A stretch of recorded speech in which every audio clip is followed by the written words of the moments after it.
since you found the skeleton, how would you tell it's a dinosaur? You personally, how would you decide? Well, interesting question. I don't know. I'd have to do some research on this.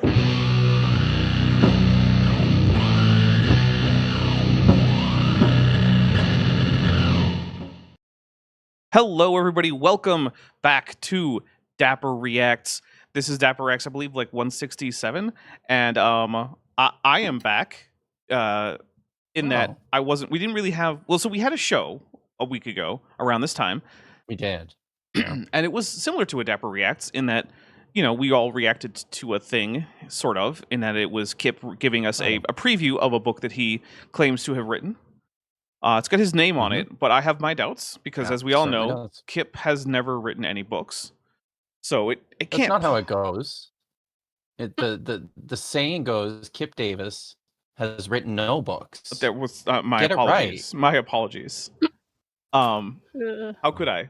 I mean, but when things are coined, they're coined for a reason. Yeah, I've heard about that. So, I am streaming again. Last time Chesh was the one who was actually producing and streaming directly to my channel, but that has changed now. I have a laptop, and so in case anyone is new to this fact, recently my main PC that I've been using for production, so much so that it is called, the name of the PC itself internally is Dap_production.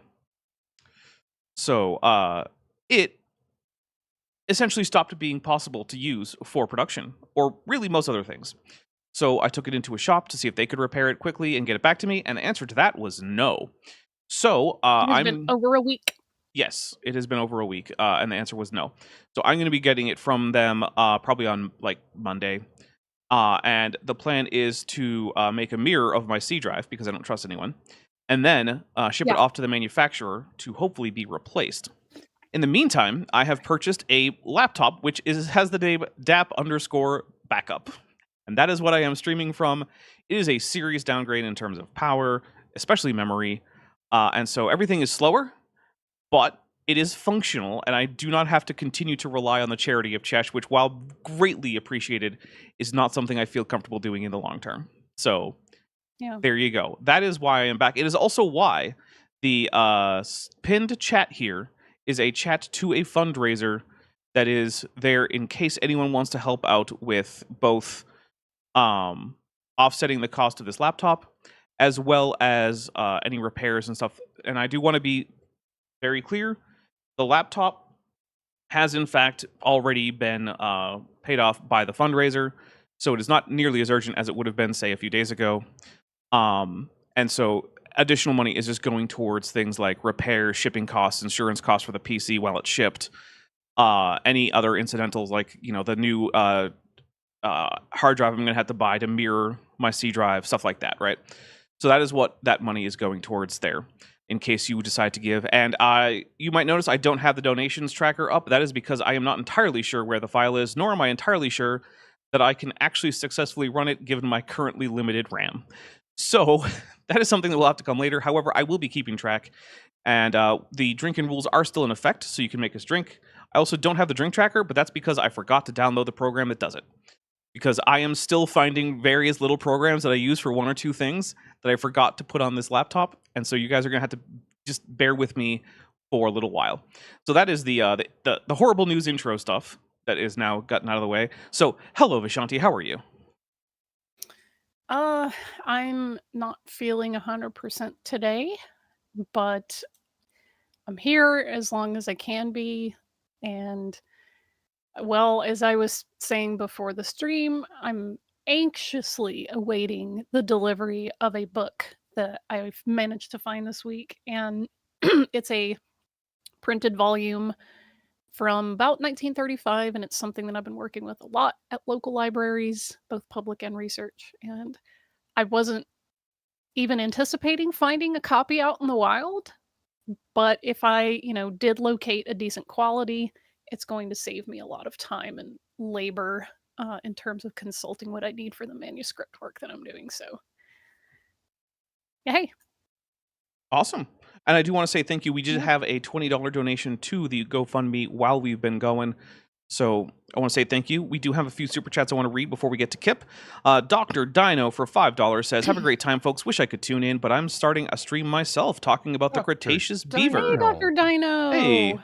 Then it says, "Salurosaurus forever." And by the way, that Cretaceous beaver is pretty cool. And also, I wish that so it's Castoroides, which means beaver-like. That's the genus name. And the thing I like about it is it's such a cool Cretaceous mammal. The thing I don't like about it is the fact that by calling it Castoroides, every science reporter has decided to call this a beaver, which has led young Earth creationists to claim, well, how could evolution be true if there are beavers in the Cretaceous? Which actually would be a good point if it were actually a Except it's not a beaver. beaver. Right. So, like, Why hate that. Why did they call it a beaver? Because its name means beaver-like in Greek. It's Castoroides, which is beaver-like. Oh, And it's okay, basically it's a semi-aquatic mammal with a flattened tail. And it's not actually even a that's mammal, fun. technically. So it's not even actually a mammal, it's a mammaliform. Hmm. So it's as much like a beaver as a platypus is, which is to say a little bit superficially. It's Sure. actually less like a beaver than a Only sorta, platypus, kinda. actually. Platypuses are more It closely sorta related to looks like beavers one. than Castoroides is, yeah. In That's fact, neat. its overall morphology is more like a weasel than a beaver. But no one cares about that either because I know a weasel. Oh, yeah, you do. Yeah. Vandy. No. All right. So these The super chats famous are astrophysicist weasel. I've heard about that, yeah. Weasel. Famously an Weasel's an astrophysicist. inventor. Yeah. Yes. Famous. So by the way, the super chat goal is for any color of super chat, any amount will count towards it. And if we get to 50 super chats, we're at 5 now, then we will have the host unleashed to drop more F-bombs. And we will have an English as she is spoke reading. So we have a few super chats here. Let's see. We've got Tree Clam Tad. Dap backup is not a dearth of knowledge. But it's DITRH, like Dave Weiss. Thank you very much. And there's a Very pride good. flag and a trans flag, and in fact, trans rights are supported here. Hey, Kip. Do you think? Yeah. Kip, do you know anybody that's into Hittite hieroglyphs? Mm-mm. What about Luwian? I mean, I'm just Do you asking as I stumble across interesting books. do you think DITRH? That's it, right? Down. Yeah, deep down inside the We just call them deep Dearth. inside the rabbit hole, Deep but yeah, inside everyone the calls them rabbit dearth. hole. Do you think he is aware of the word dearth? Yeah. Oh yeah. He is. Yeah, he knows. Absolutely. Oh, okay. No, Yeah. 100%. Because he watches Good. Counter Flat Earth Not Pro a stuff. guarantee. Yeah. Oh, okay, got it. Oh, and I just realized I have one of these things capturing my what is it? My cursor. I'll change that, Oh. and we'll take a drink for Dapper's a professional. Thank you very much.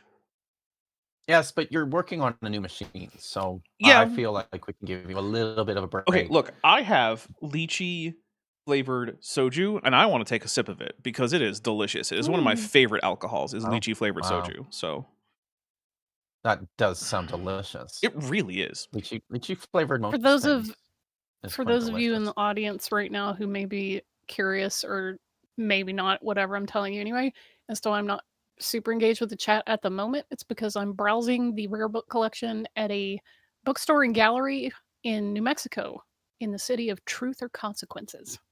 And Which as is a soon as place I'm I've done been. browsing their, yeah, I've been through it. Yeah. But yeah, as soon as I'm done browsing their online offerings, then I will engage with the chat. Truth or Consequences, interestingly enough, changed their name to that because there was a challenge by a game show. The name of the game show being Yep. Truth or Consequences, and they were like, "Hey, any town that changes their name to the name of our game show, we'll give some money to." And apparently, Truth and Consequences New Mexico, which wasn't called that at the time, was like, "We could use that money. Let's do it." And now there's a town in New Excellent. Mexico called Truth or Consequences. Which is objectively the That's- coolest name. Oh yeah, it's good. That for is a- that for is a just town. good civic planning. Yeah, Really. basically. Yes. If my hometown changed their name to So- something like that, I'd approve because my hometown is named after like 100%. a late 19th century industrialist. Ugh. My hometown is named after a 1970s rock band. That's better. I'm just kidding. I think the 70s rock band named what? themselves after.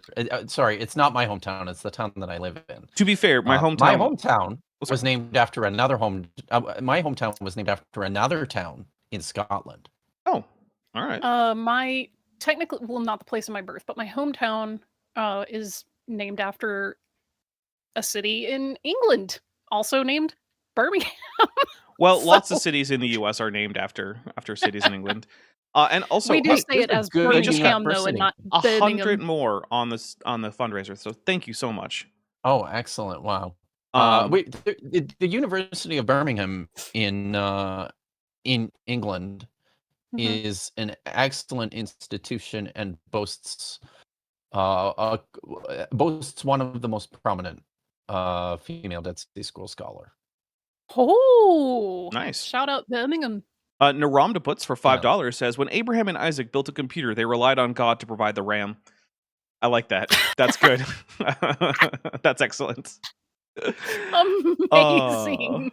You know, there's the thing with Bible jokes is you have to actually make a good reference, and also like if it's just like haha Bible dumb, it's not a funny joke. It's just like, oh, okay, cool.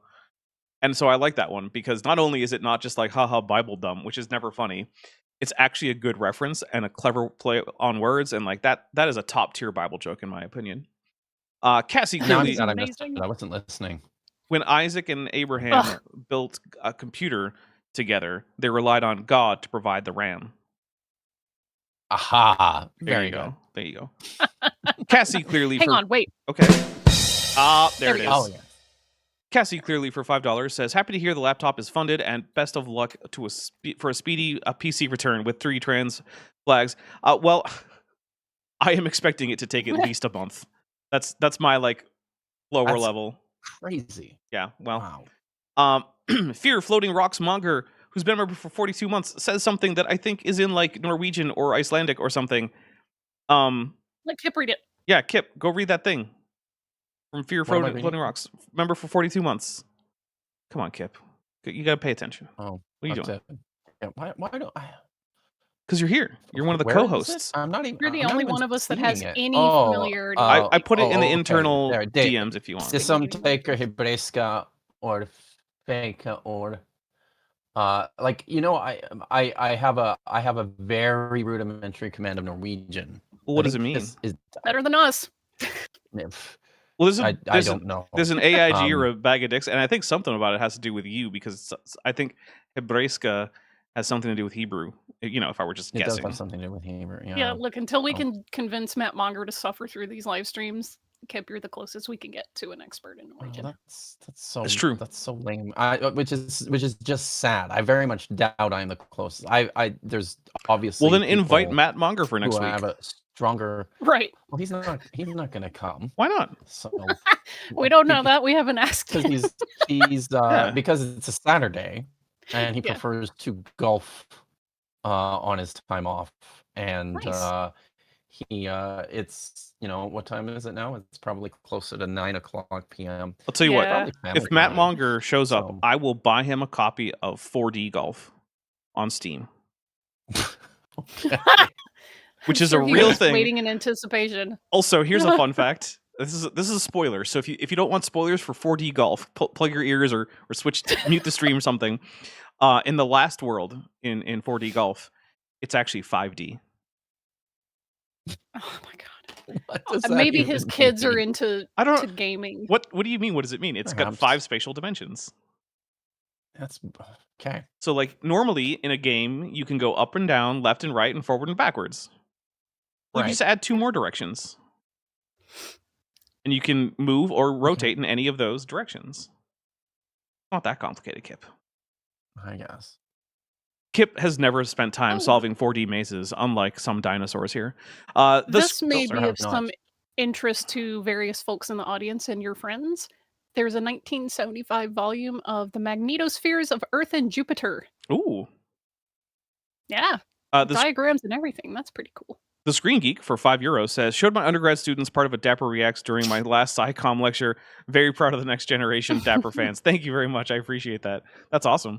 It always like blows my mind just a little bit when I hear that like people are watching my shows in like classrooms, and it's happened more than once. I'm just like, that is crazy. That's cool. Goopdo3 sends a blank $1 super chat. Thank you very much, Goopdo. Which, by the way, Goopdo3 has an interview on my channel in my now mostly defunct Leaving Young Earth Creationism series. And it's defunct because people are very unreliable. Katie Lewis for $5 says, my city is named after a geographical feature. Unfortunately, it's also the Spanish word for table.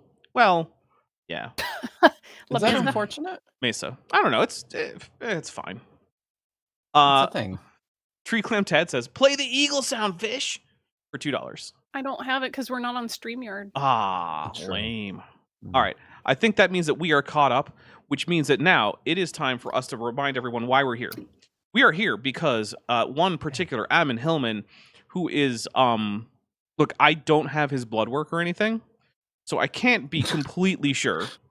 However, That he's constantly high. he does act as if he's constantly high. Yeah. Yes. And also, we just got Yeah. another 100 on this fundraiser, so thank you so much.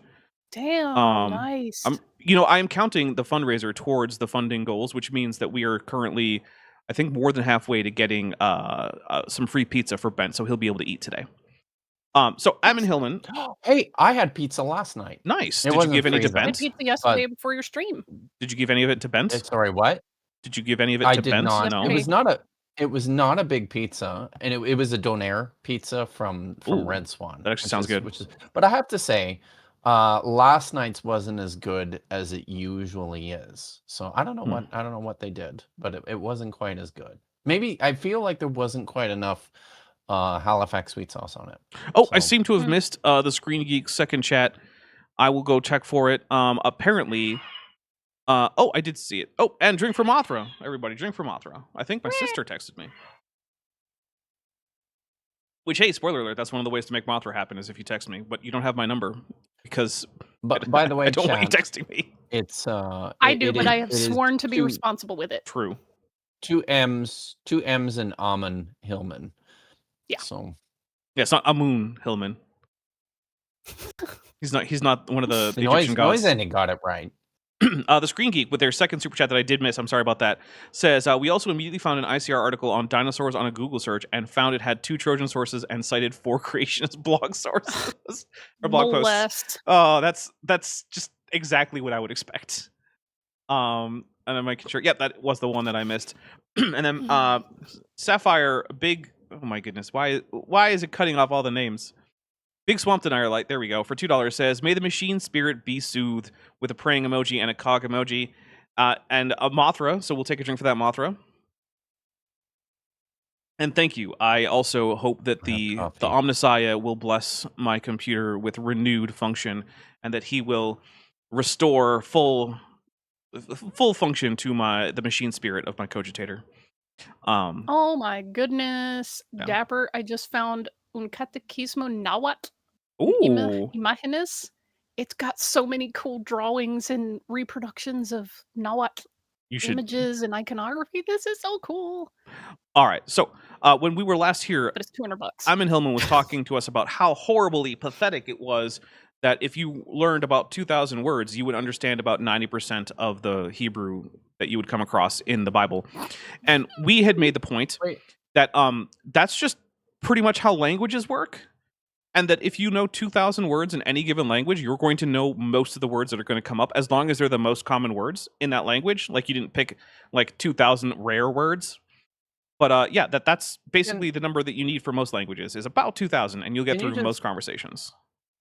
Can you just refresh my memory at least about what the text is that we're looking at on screen? What is? Do you this is something from a Reverend Dr. Walter Meyer III, who was talking about the person interviewed, Reverend Dr. Walter Meyer III. This is ideas coming from Reverend Dr. Walter Meyer III. It might be filtered through an interviewer, but that's what's happening. These are his ideas. The law. I mean, there's a couple things. Like he says that vocabulary is essential for learning Hebrew. I mean, what language can you learn where learning the vocabulary is vocab is not important? Essential. Yeah. Right? Like, right. See, it feels like that's sort of the most important thing. Well, you also have to remember, this is a man who is writing to people who are probably studying a language for basically the first time. Right. Okay. The law of diminishing returns states the tendency for a continuing application of effort or skill toward a particular project or goal to decline in effectiveness after a certain level of result has been achieved. This is true for learning biblical Hebrew vocabulary as well. Yep. What? I mean, it is, right? So the first words that you speak, that you learn, the first few hundred are always going to be the words that are coming up the most, and they're going to give you access to the most portions of the text, right? Just like if you're learning English, right? You should start with words like Right. dog, Oh, okay. cat, mother, Right. father, Yeah. throw, So walk, run. But I see. if you're starting with words yeah. like I don't know, some kind of scientific jargon, like don't start with words like taxonomy. What do you need that word for? I mean, Yes, I I gotta see. say I that see what's I'm kind of guilty of this because the language vocab set that I'm working with in Spanish right now is not appropriate for just casual conversation. Well, I look, was if you gonna have say, a particular see what's happening specialized, here. if you have a And, particular specialized I field you want to Jesus learn Christ. for, yeah. So I was gonna say, that I see what's happening here, and this is yes, it's fundamentally true, right? Mhm. I'm going to start teaching a new Hebrew course at the end of the month, and at the conclusion of the Hebrew course, the very rudimentary introduction to Hebrew course that I am teaching, people will know just over 200 Hebrew words, and you will be able to read decent sized chunks of the Hebrew Bible with your command of 200 Hebrew words. And my guess is that you were choosing those I gotta 200 know. words based on their frequency and utility. Yes. Yeah. So that's basically Exactly. the whole point that Reverend it. Dr. Walter Meyer Okay. III is making, which, I mean, it's just true. That's how languages work, right? That's just it. Like you're going to get way farther learning some basic family terms and some easy verbs than you are going to be if you start off with like, complex terms for technical fields. Buffalo. It's giving me some very much 1960s, 1950s, 1960s vibes just by the fact that he identifies himself as the Reverend Dr. Walter Meyer III.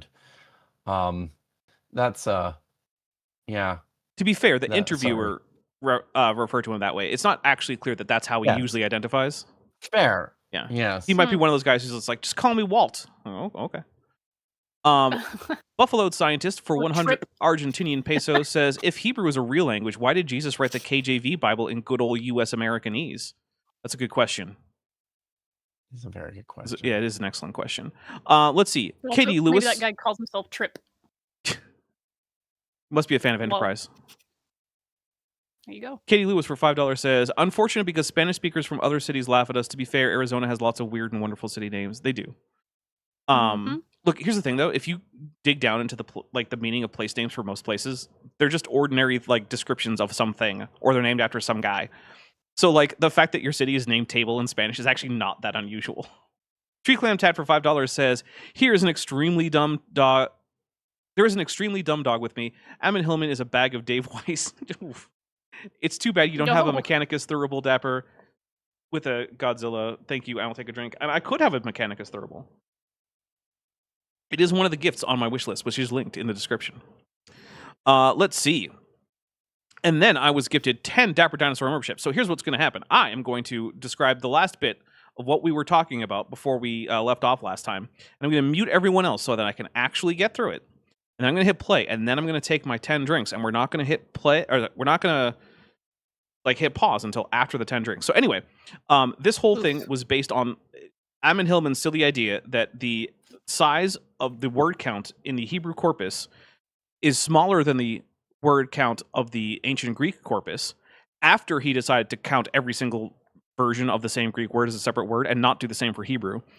And that therefore somehow Hebrew is bad and is of lesser value. Joshua Geese for Joshua Geese 4900 for $5 says, call me Ishmael. I probably won't. I'll probably keep calling you Joshua Geese. All right, so I'm gonna hit play, take those 10 drinks, and then we'll be back.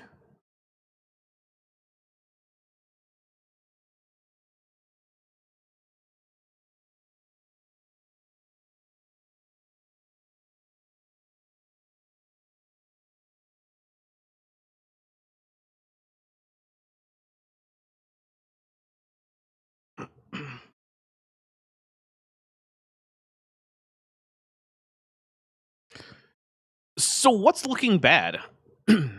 That's the thing I don't get. What is looking bad? Sorry, I missed all of that because I was so distracted by wow. Yeah, I noticed. But Please clip that. Please, please, Yeah. please. here's the Yes. problem. As I promised, you guys were muted. That's fine. Okay. Oh god damn it. We were just Oh, right, laughing. you said something about having to get through it, right? Yep. I said I would leave you guys muted while I took my 10 drinks and we got through a few seconds of this. We were just laughing. Well, you absolutely can't- picked the wrong spot. Hold on, they to- can't hear the video? to choose to. No. Why is the Oh, video? good. We get to go back and listen to it again. Yay! All right, but now I have to figure this out. Okay, you guys have to shut up so I can see the audio thing. There are Okay, I promise. 419,000 words in the Hebrew Old Testament text. Of those 419,000 words, Okay, you can laugh. 6,679 are unique. Oh, that's Dapper's That refreshing. compose the total Can people usage. hear it? So the question is, how Okay. many of those words do I need to have absolute mastery over to Are you ready be for it, Mitch? competent in We can biblical do this grammar? together. Look what he Here we go. says. 1,903 words will get you all the way to that galaxy. Wow. There it is. Wow. Is that even Wow. possible? Yeah. As a philologist and somebody who studied the development of these languages and the languages No, that no, no, no, existed no, a no. thousand Stop. years You have before to stop. Hebrew. You have to Yep, I'm stop. stopping. He Yeah. did not study the development of these languages. These languages. Hillman doesn't know the first goddamn thing. Well, I shouldn't say that. Yeah, he doesn't know because the that first would be thing. wrong. He knows the first thing Yeah. about Hebrew, but that's about it. Mhm. Like seriously, he knows the alphabet and he can string together a handful of words. That's and about it. as much as I can do. Hmm. So, and Oh. he has admitted this to me personally. Nice. In our one and only face-to-face interaction. So, which is it was at that point I decided like what is even, why am I even here talking to this guy if he Mhm. doesn't understand or read? But I the- also want the to point language? out, This is nonsense. philology is not studying the development of languages per se. It is studying the development of Yep. words specifically. It does not include the wider aspects of language change. And so there's a difference between historical linguistics and philologists. Now, don't get me wrong. Yeah. They overlap in many ways, right? Because the sound changes that a historical linguist is going to identify are going to be important to the history of a particular word through time. And similarly, the development of like semantic shift in various words over time can influence things like the development of grammatical forms and sound changes and things like that, right? So it's not like they're unconnected, but they're not the same thing. Philology is about how words develop as words. Do they change meaning? Are they coming in from other languages? What are they being pronounced or written differently through time? Why? Things like that. The development of a language involves things like overall grammatical forms shifting, I can't say the word. Taking things like prepositions or postpositions or even independent pronouns and turning them into things like morphemes inside words, like turning them into things like prefixes or suffixes for like verb morphology and things like that. Aerial patterns of language change in like Sprachbunden and things like this, right? There's a lot of stuff that historical linguists deal with that philologists tend not to, and in reverse, philologists tend to have detailed knowledge about things like the various etymologies and developments of particular words that a historical linguist is probably not going to know because they're not the same thing.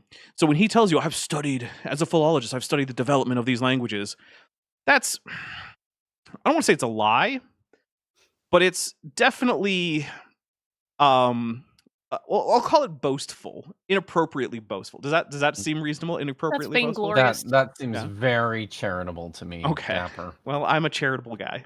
Yeah, I was You gonna certainly say are. that his claim is not borne out by the evidence. Well, there's I've that not too. seen any of his work or interviews to corroborate that claim from him. Cassie clearly for $2 says, as a philologist, Tolkien would like a word. Yeah, Tolkien would like a word. Yes. Especially given that while Tolkien was not a Semiticist, he does seem to have had a fondness for Semitic languages, as well as having been like broadly friendly towards Jewish people and sympathetic of their plight, as well as writing an extremely hilarious letter to the Nazi Party who was considering a German translation of some of his books and wanted to know if he was Jewish.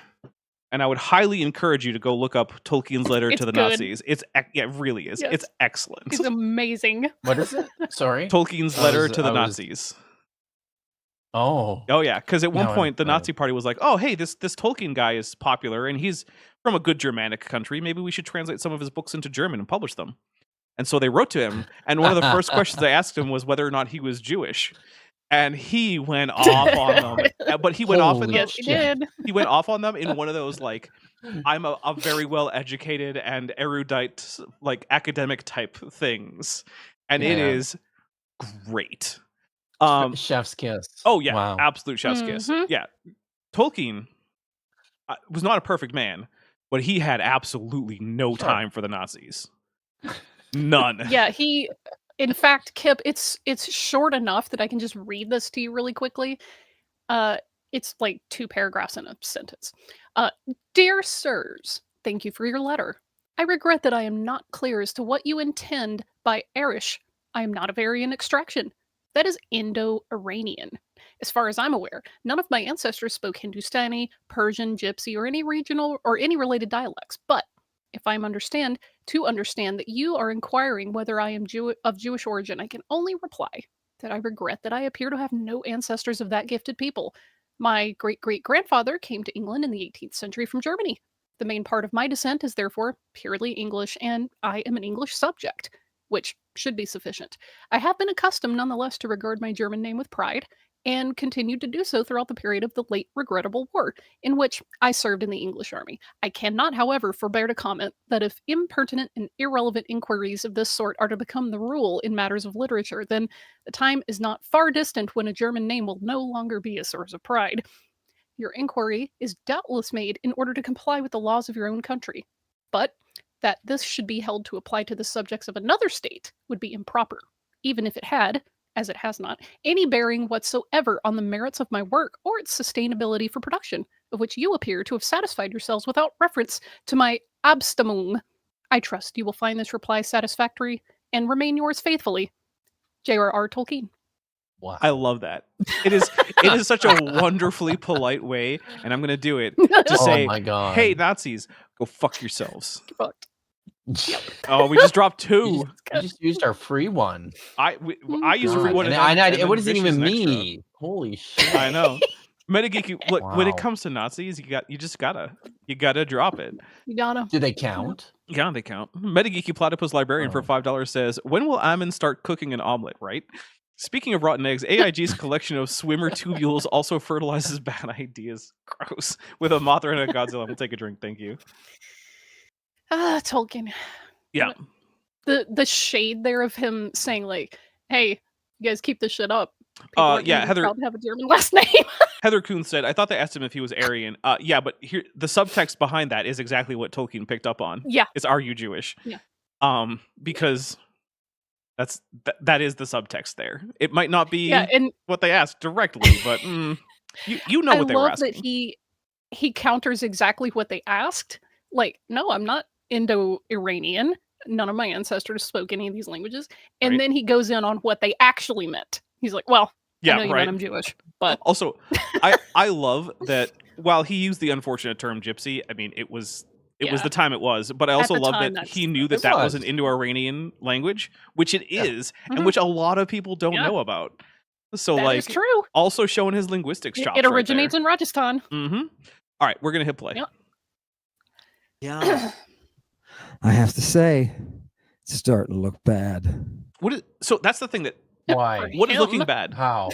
So all I Yes. can come For to is him? we have a smaller corpus for this particular ancient language than we do for the ancient language that he speaks or that he's learned, Correct. and therefore what? Like we have ancient Yeah, languages therefore with what? with smaller corpuses with a smaller known number of words. Like Mm. we have less Hittite and Oh, Luwian. yeah. That doesn't mean they weren't languages. That doesn't mean they didn't have a The- rich literature at some point. That doesn't mean they were inferior languages. Relative to what we're talking about here too, right? Because Hittite was a substantial civilization. Oh, Like yeah. it was a whole It was a whole ass empire. They were probably more important than the Hebrews ever were at their height. Without question. No question at all. And the fact that we have almost nothing from them, right?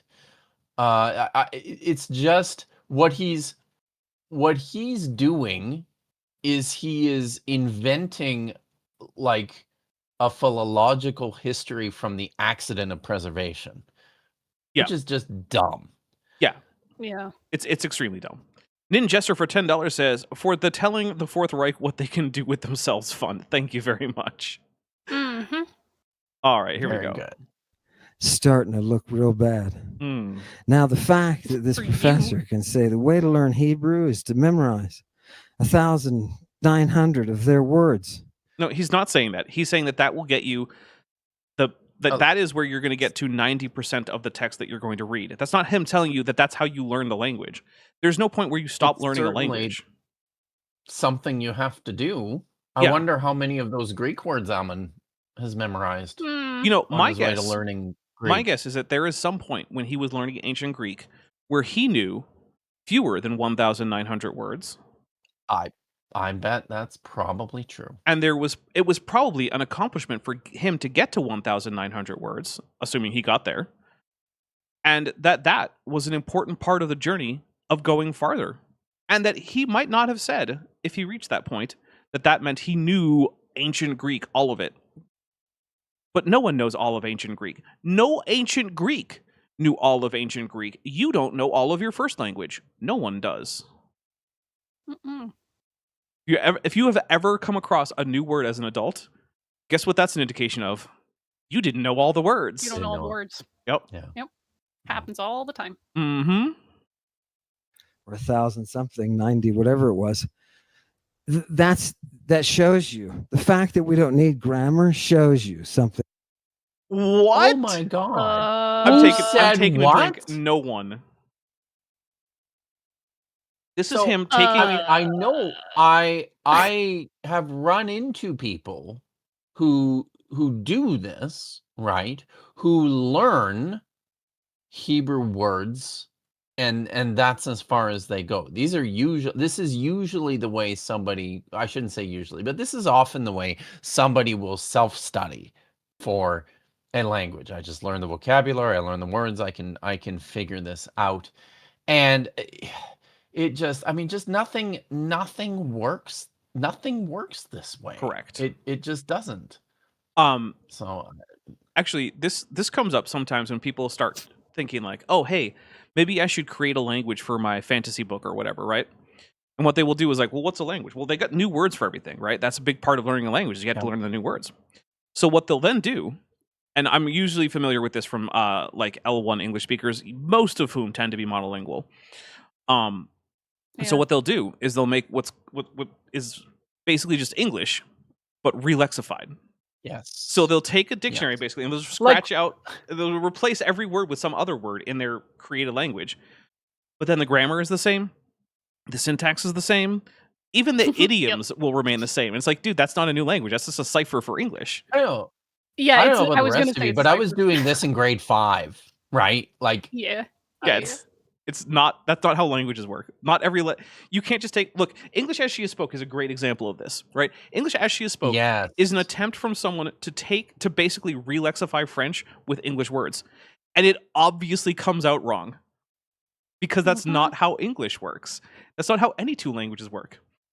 With and maybe very extreme. This is something that I've been running into, especially this past week with my Talmud study partner, is you cannot translate certain text word by word. Absolutely not. The grammar does not work that way. Like, it's a VSO language, and trying to flip it to what English is an SVO language, subject, verb, object.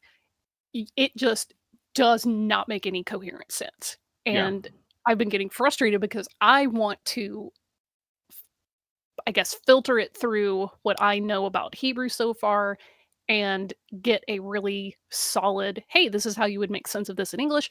But my partner, they are insisting that we word by word, read this, and I'm like, I can't. I May- can't. My brain is breaking right now. May I make a can't. suggestion? Uh, May I make a suggestion?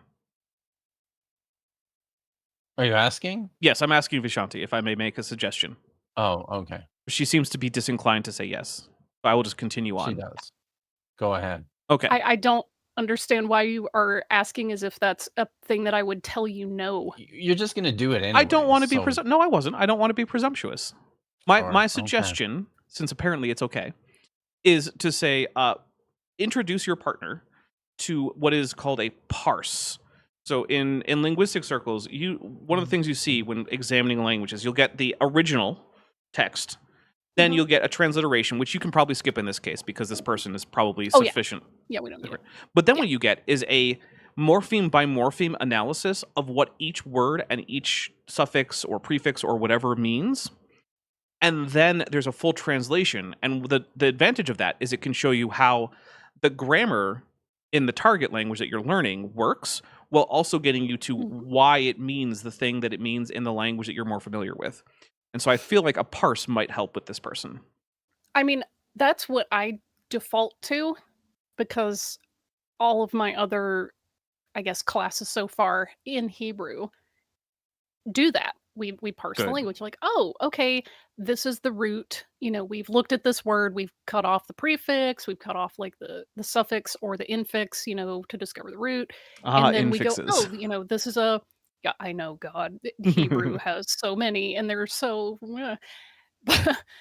but the person that I'm studying with is very good at finding roots. They're very good at, translating and working through some of this, but I don't feel like they're familiar enough with parsing yet. So I might just need to formally say, hey, let's try to do this so it's more coherent. But, hey. Also, hey, get us to that super chat goal, and we can use English's one and only infix more.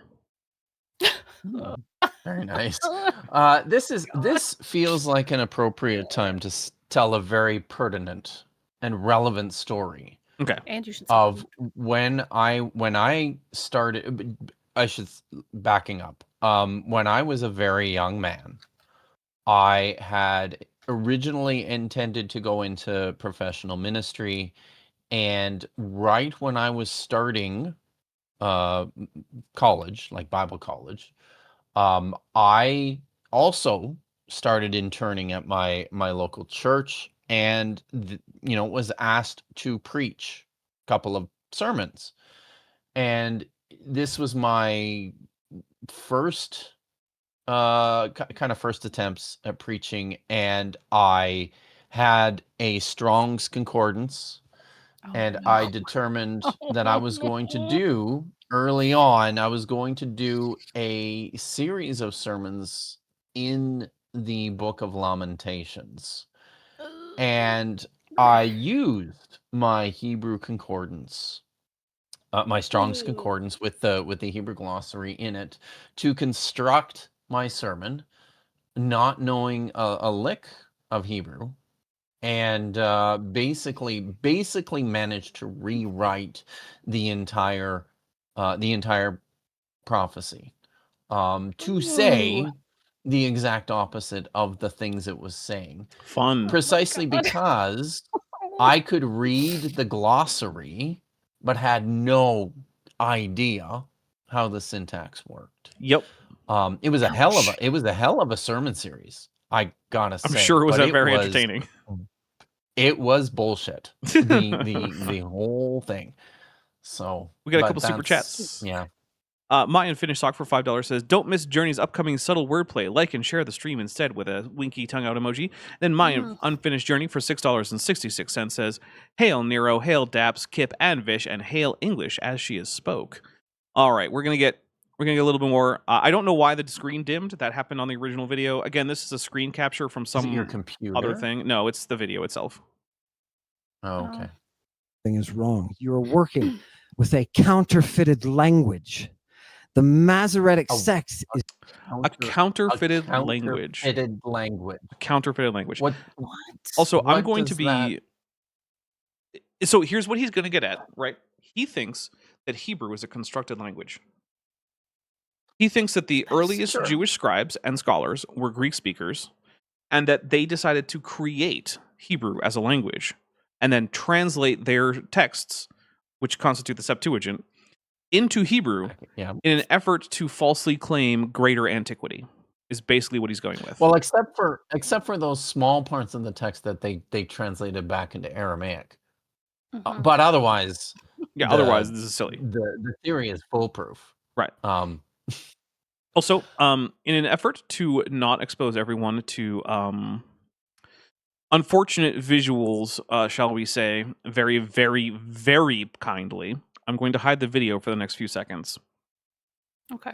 You guys will Got here in do we in get to Discord. see it? You will unfortunately be subject to it, as will I, unless you look away, which I would encourage. Are these Okay. are these the visuals that he tasks his at the time teenage daughter for putting up on the So screen? I believe that this is She has a someone. teenage daughter. Oh no. So I think that what is about to happen, which by the way, in case anyone is wondering, is this whoever is recording this is saving this to a playlist with a anti-Semitic title. Oh. And so I am hiding that so that we don't have to go through that. Good. However, that person is not Ammon Hillman. This is not from Ammon Hillman's page. This is not from his YouTube channel. So I am not accusing Ammon Hillman of what is about to happen that I am censoring for that reason, because I don't think we need to be exposed to excess anti-Semitism, given it's already all over the Yeah. place. So I'm gonna hit play, and we're only gonna comment on what he says, Okay. because Got what's being typed that you guys can see isn't what Ammon Hillman is saying, and I don't know that he would support it. So Is reforming the Hebrew. And you say, wait. This is for the scholars, biblical scholars. You say, wait. No, Oh my god. I won't. I believe that's him. I believe the sound that we just heard is him. it is. Well, as he often does, he takes his horsewhip and beats the counter or the floor whenever he thinks that whenever he imagines that a biblical scholar has said something stupid. So Because the simple That fact playlist is title. Mm-hmm. Wow. your language is inadequate. What does that mean? Your language is inadequate. The only thing I can think that would mean is that you have concepts that you wish to express for which there is no vocabulary in your language, which actually happens a lot in all languages. And you know what people do? Do you guys know? I think you do. What happens? tell I- us. yeah. Oh, well, so what happens when your language is inadequate as a result of not having the vocabulary to express an idea you would like to express is you come up with new vocabulary. Uh-huh. That's just You a can also thing that import. happens.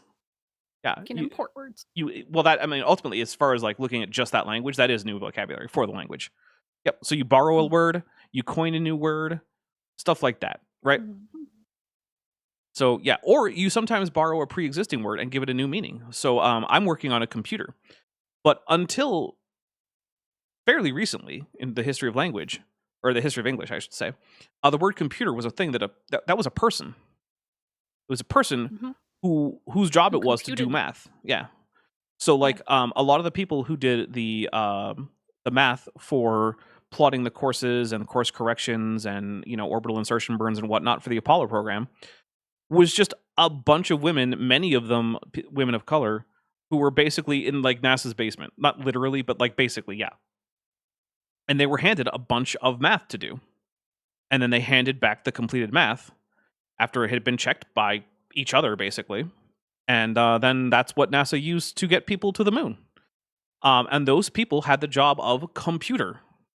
That was their job. If you asked one of those women, hey, what's your job? She would have said, I'm a computer at NASA.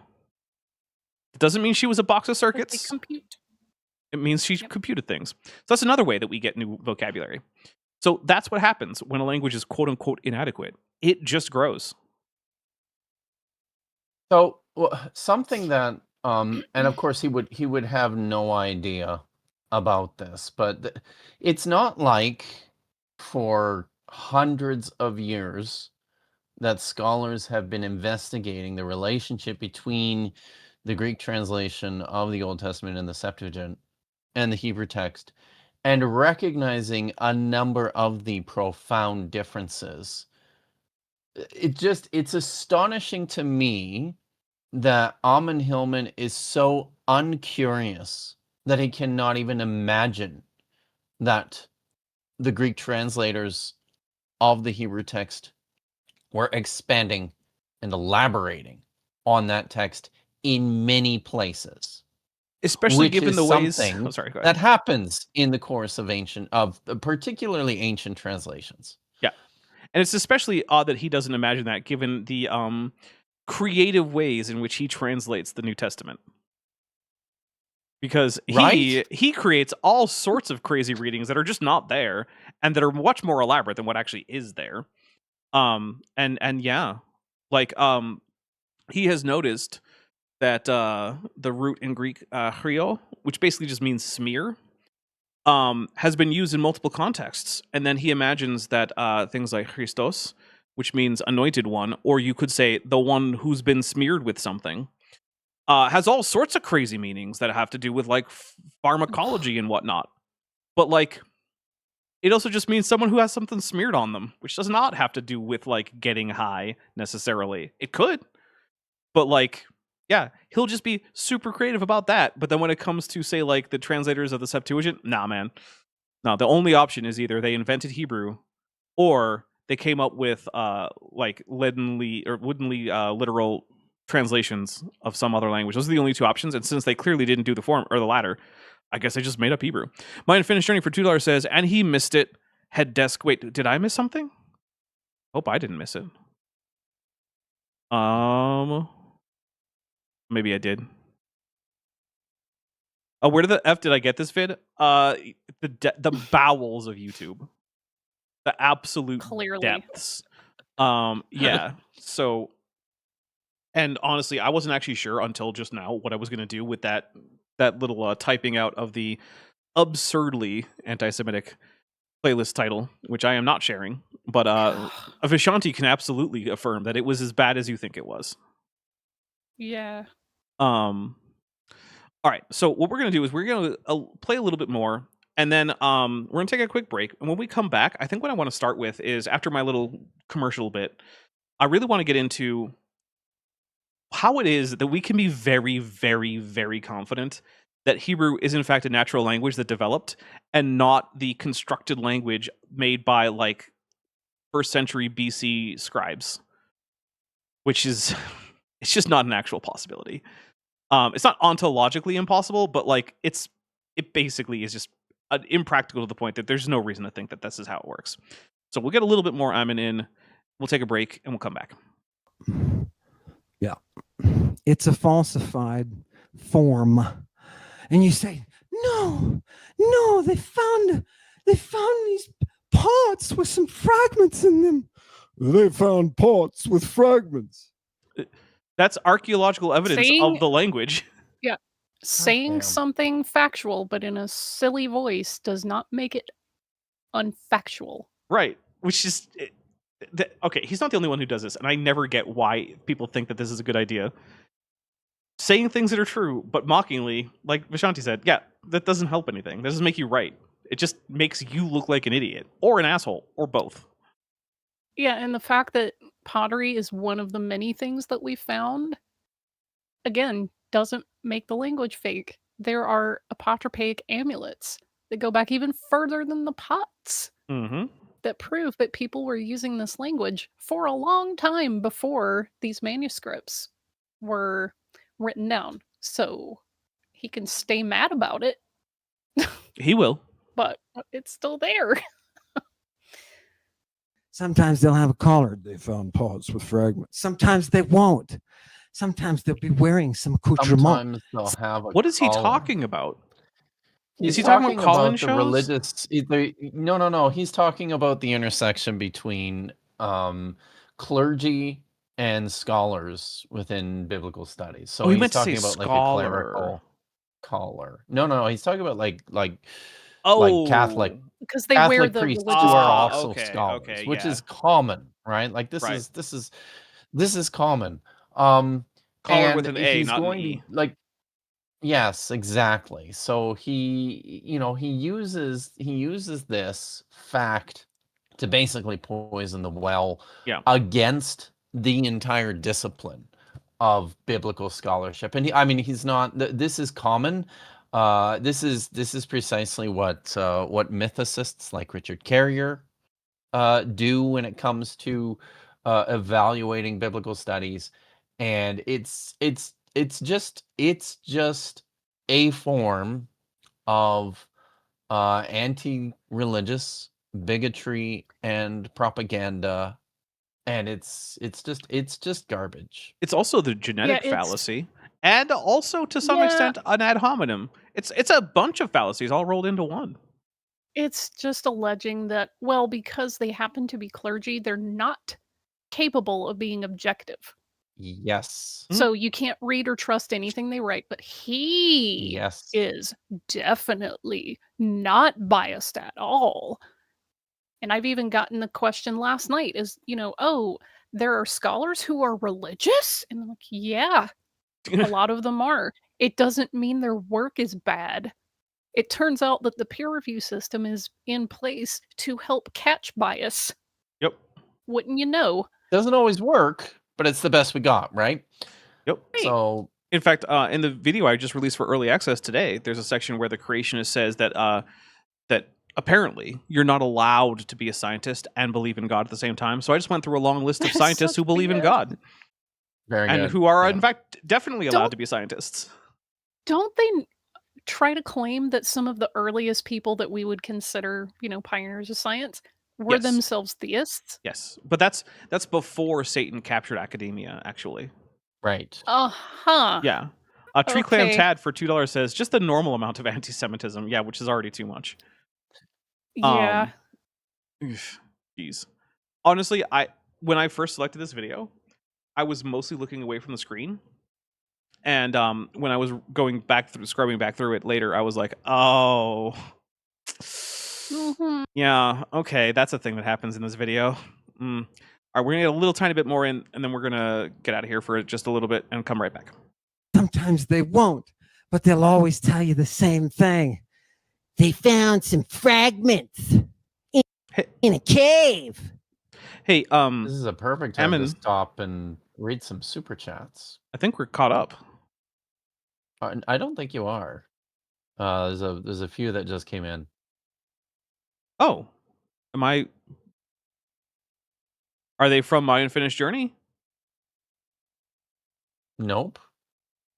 There's one from Metageeky Platypus, one from Olivia Williams, Purple Fairy, and one from Lieutenant Matt the Navigator. They don't seem to be you showing want me up to on read my them? end. I could read them. Shall I read Yeah, them? go for it, because I don't Yeah. see them. I don't All know what's right. going on.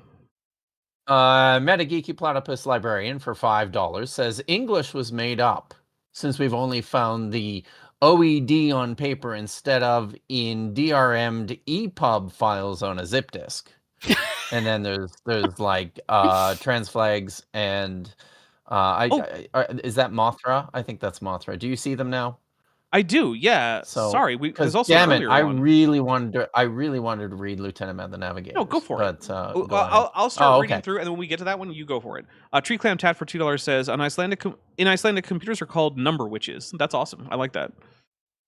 Cool. Prosetnik Volgan Jeltz says, for me, AI brews using compute as a noun does not compute. Yeah. And there's a robot emoji. Guptu3 for $5 says, I'm going to disprove what he says by repeating it in a silly voice. Checkmate, Ammon. Yeah. Metageeky Platypus Librarian says, English was made up since we've only found OED on paper instead of DRM to EPUB files on a zip disk with a bunch of Mothras and trans flags. Thank you. Olivia Williams for $6.99 Beaverbuck says, it's insane talking like that about experts in a field you're not an expert in. Then Lieutenant Matt the Navigator, Yes, go is. for it. I want this one. Yes. So for $5, Lieutenant Matt the Navigator says, I'm not sure that Hillman possesses the capacity to speak in a tone of voice that isn't extremely silly. That seems like it's probably true. I think that's probably true. We have two You have more. one more there. Two Lieutenant more. Matts. Yeah, do you want to read both of them because they're both from Lieutenant Matt the Navigator? No, it's fine. You go Okay. ahead. For $2, Lieutenant Math Navigator says academia subs to Satan makes sense. Lieutenant Matt the Navigator for $5 says Jesus F. I wouldn't sound like this. I wouldn't sound this breathy after huffing helium. Yeah. Look, here's the thing. I don't like normally making fun of like the manner of speech or people's like accents or voices, but this is clearly an affectation, and it's a choice, and it's a bad choice, is what I'm going to say. You made a bad choice, Ammon. All right, so here's what we're going to do. We are going to come right back after I read this membership chat, and then I'm going to give my quick little ode to having to live in a society that has money, and then we will start talking, not necessarily with Ammon involved, but about reasons why we can be pretty darn sure that Hebrew is not a constructed language, both from archaeology and from a linguistic standpoint and from a historical standpoint, because I have reasons for all of those why this is silly, and my co-hosts will have more information about some of those than I do. But I think I might be able to win on the history in terms of the history of constructed languages, because that's a thing, by the way, everybody. Pibblepunk, who's been a member for 34 months and is at the annual level, says, sometimes you realize somebody's misunderstanding is built upon a layered foundation of multiple other misunderstandings. That's what's happening here. Yes, and at the base of that is chauvinism. Linguistic chauvinism is what's at the base of that. Ammon Hillman has decided that Greek, in fact, is the bestest language of all the languages. Which, it's fine to have a favorite language. He loves it. It's his favorite. And that's fine. Cool. But what it isn't is a superior language, because that's a different kind of claim. So we will be right back. I'm hoping that the intermission video works. And drink for Mothra real quick, because we got Mothra.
Okay.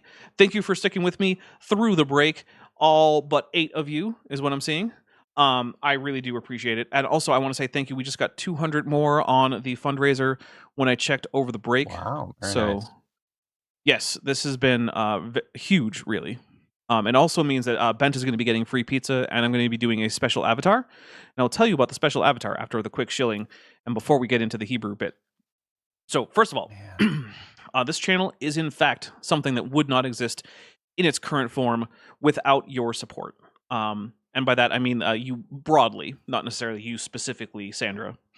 But if you are someone who enjoys this and you would like to see me be able to keep going, keep doing things like fixing computers and, putting out 3 videos a week, even when I don't have a computer, which is no mean feat, then there are a few ways to help out. One of the best ones is the Patreon. That starts at $1 a month. There's a 15% discount if you go annually. It gets you access to early access videos, one of which just went out today. It also gets you access to my Discord server. There's the channel memberships, which also give you access to the Discord and early access to videos. It also gets you a once a month highlighted chat, and your name goes green in the chat. You get a cool channel badge. You get access to channel emojis. And if those aren't your thing, there's also a wish list listed. It is no longer an Amazon wish list, although some of the items on it are just from Amazon, but it's a Throne wish list. There is also merch down below. You can get yourself a t-shirt, a hoodie, a baby onesie, stickers, blankets, pillows, all sorts of stuff. So yeah, that is the commercial bit. Tree Clam Tad, who's been a member for 15 months, says, Hebrew is a conlang. Prove me wrong. No, actually, I don't know about prove, right? Because proof is for math and alcohol. And by the way, this is 24 proof is what I'm drinking here. So there's that. So now that we're back from that, and I want to say thank you you guys have been absurdly generous to me in this rather trying time, if you will. Although no one has offered me an egg in this trying time. Have you seen the price of eggs? Actually, I haven't bought eggs in a long time. I was actually having this conversation with my mom yesterday. And I was like, I just kind of stopped buying eggs. And I know that the eggs aren't as stupid expensive as they used to be, but I just never got back into the habit. And so now I just don't have eggs. So anyway, the first thing I want to point out in terms of constructed languages, which is the claim that Ammon is making here, is that Hebrew is a constructed language. The first thing I want to say is that the earliest time that we have for confirmation of a constructed language is the Lingua Ignota by Saint Hildegard of Bingen. Right? And you might know by my saying Saint Hildegard of Bingen that I'm probably not talking about the 1st or 2nd centuries BC. She was, in fact, a medieval, what we would now call German nun. So ecstatic visions. She did, in fact, have ecstatic visions. Honestly, she's one of my favorite medieval women from history. Partly because, she constructed a language. And there's a few things we have to understand, though, right? So Hildegard of Bingen created, she said it was revealed to her, but I don't actually accept the idea that Hildegard of Bingen was given the language of the angels from heaven in an ecstatic vision. So if that's something you believe, cool. I'm not here to tell you it's not, but I'm not someone who believes that. However, I'm going to attribute this to her. But one of the things that we have to realize is that it was basically a relexification of German. It wasn't an independent language. It just had its own grammar and its own history and its own internal development that was part of an existing language family that goes back thousands of years. It wasn't any of those things, right? She came up with a grammatically simplified version of German with a new lexicon. And it had rather chaotic phonotactics. Its phonology seemed to have been sort of like a mix of Latin and German, which were the languages with which she was most familiar, being a Catholic nun in medieval Germany, obviously. And so that is our earliest example of a confirmed constructed language. We don't, and if it were made today in a modern conlanging context, people would consider it to be that first really bad conlang that you make before you actually figure out how to construct a language in a way that seems plausible. and it would be like tossed in the bin by the creator, who was now part of a wider community that was better at this. However, it's really cool because it's the first attempt, and obviously it's not going to be as good as like, you know, the guys who are making conlangs for like modern prestige shows or Hollywood movies, which is mostly that one guy. But it's David J. Peterson, who did once get angry at me. I've told that story before. He got angry at me for lowballing the price for giving someone a constructed language for naming fantasy locations in their novel. And he thought I should have charged more. Whatever.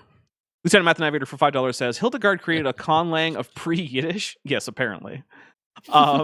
So that is one of the big historical things, is we don't actually have examples of people constructing languages before this. And when they first happened, the first constructed language is not something you could plausibly say was a natural language.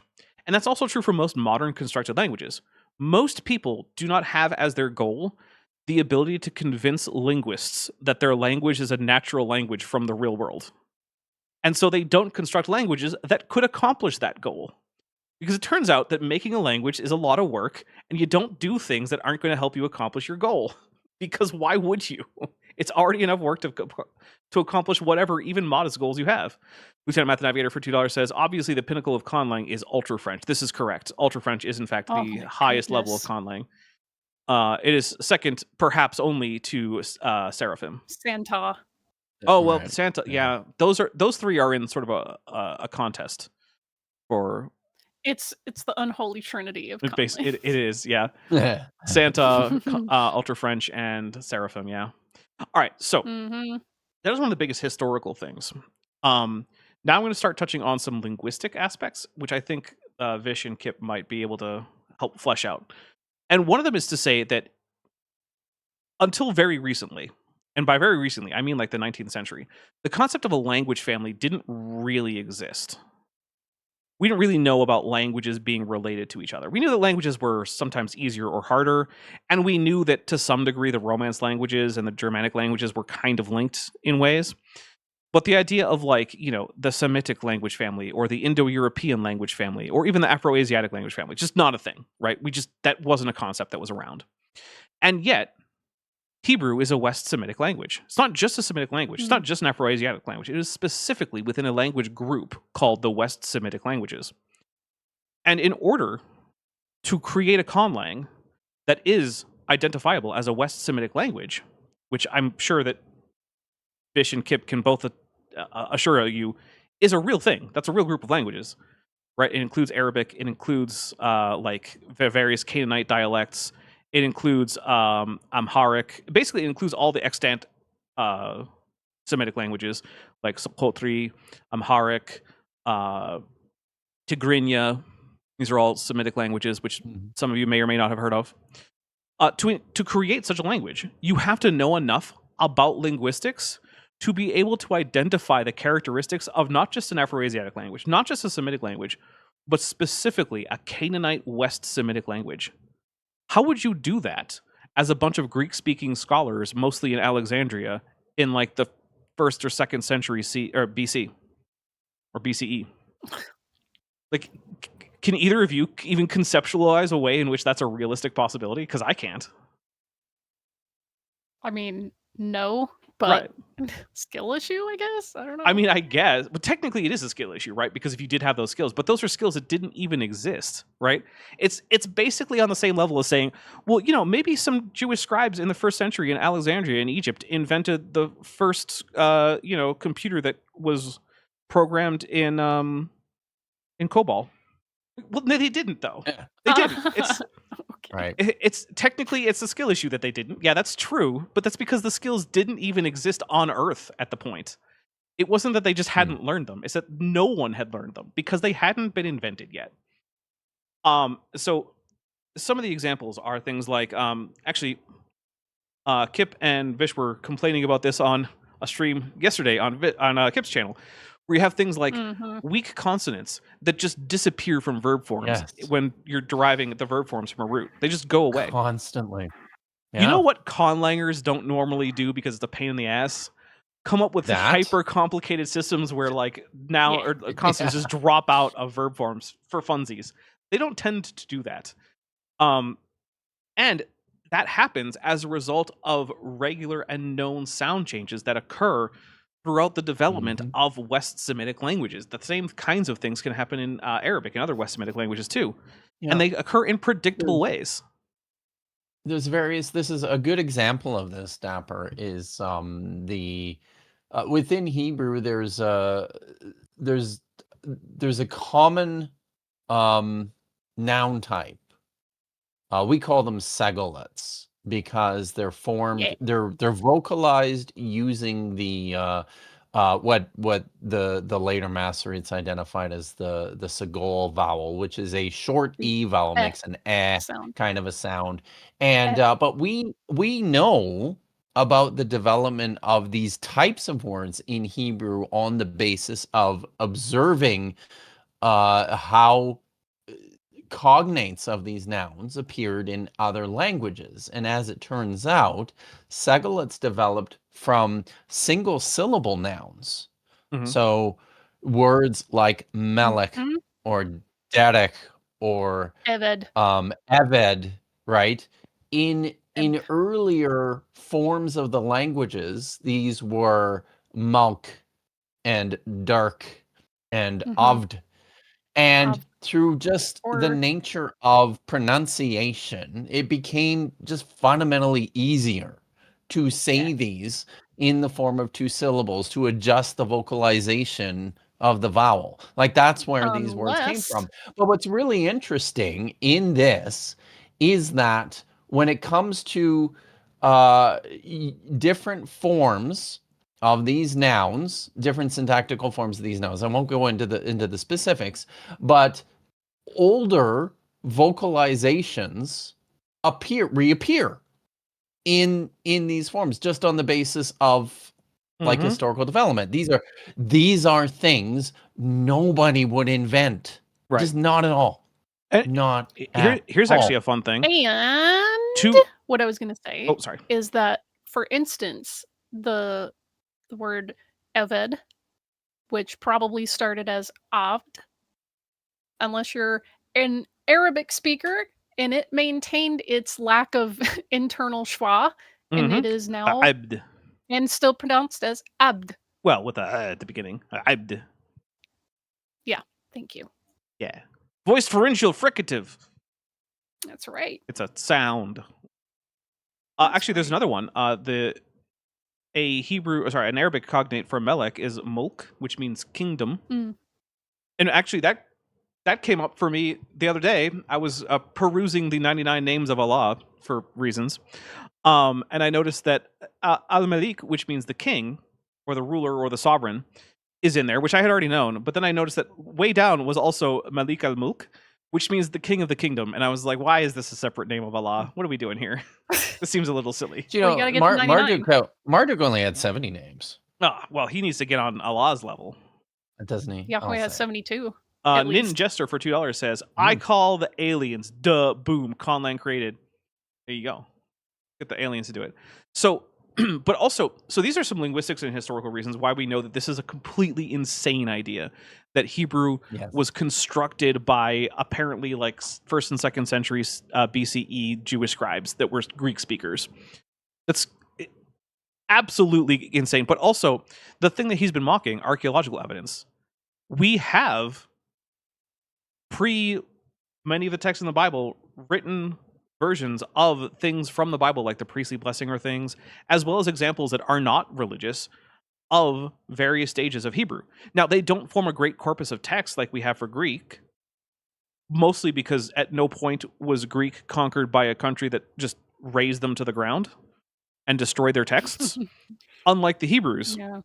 Right? Like, don't get me wrong, the Greeks were conquered by the Romans, but the Romans didn't tend to burn libraries. There you go. A whole book full of ancient Hebrew inscriptions. Ancient Hebrew inscriptions, corpus and concordance. Not a single biblical text in this book. Not one. Dun, dun, dun. But you know what, though? What if I say, ancient Hebrew inscriptions. Oh, you have inscriptions, huh? What if I just say it that way? Does that make the book disappear? You can't say Apparently. it like he does, though. No, you're right. I can't because I'm not high I mean, you enough. tried hard, and it didn't. You Oh, I just know. didn't quite get there. Look, Dapper. I could do a pretty passable impression. Look, I try not to get so chemically altered on this show that I would act like him, and I don't think I could do an adequate impression. But actually, you know what, Vish, you go for it. I want to hear it. Go for it, Vish. I want to hear it. Yeah. I mean, hang on, let me hit this pen real quick. The Dapper Dinosaur channel does not encourage drug use. Does for it alcohol. discourage drug use? No. Well, Yeah. you consult a doctor. It encourages you consulting a doctor. Very good. Yeah. One more. And be Oh, safe. okay. Yeah, be safe and responsible, and check your local laws. All right, here we go. Sorry, hit it a little too hard.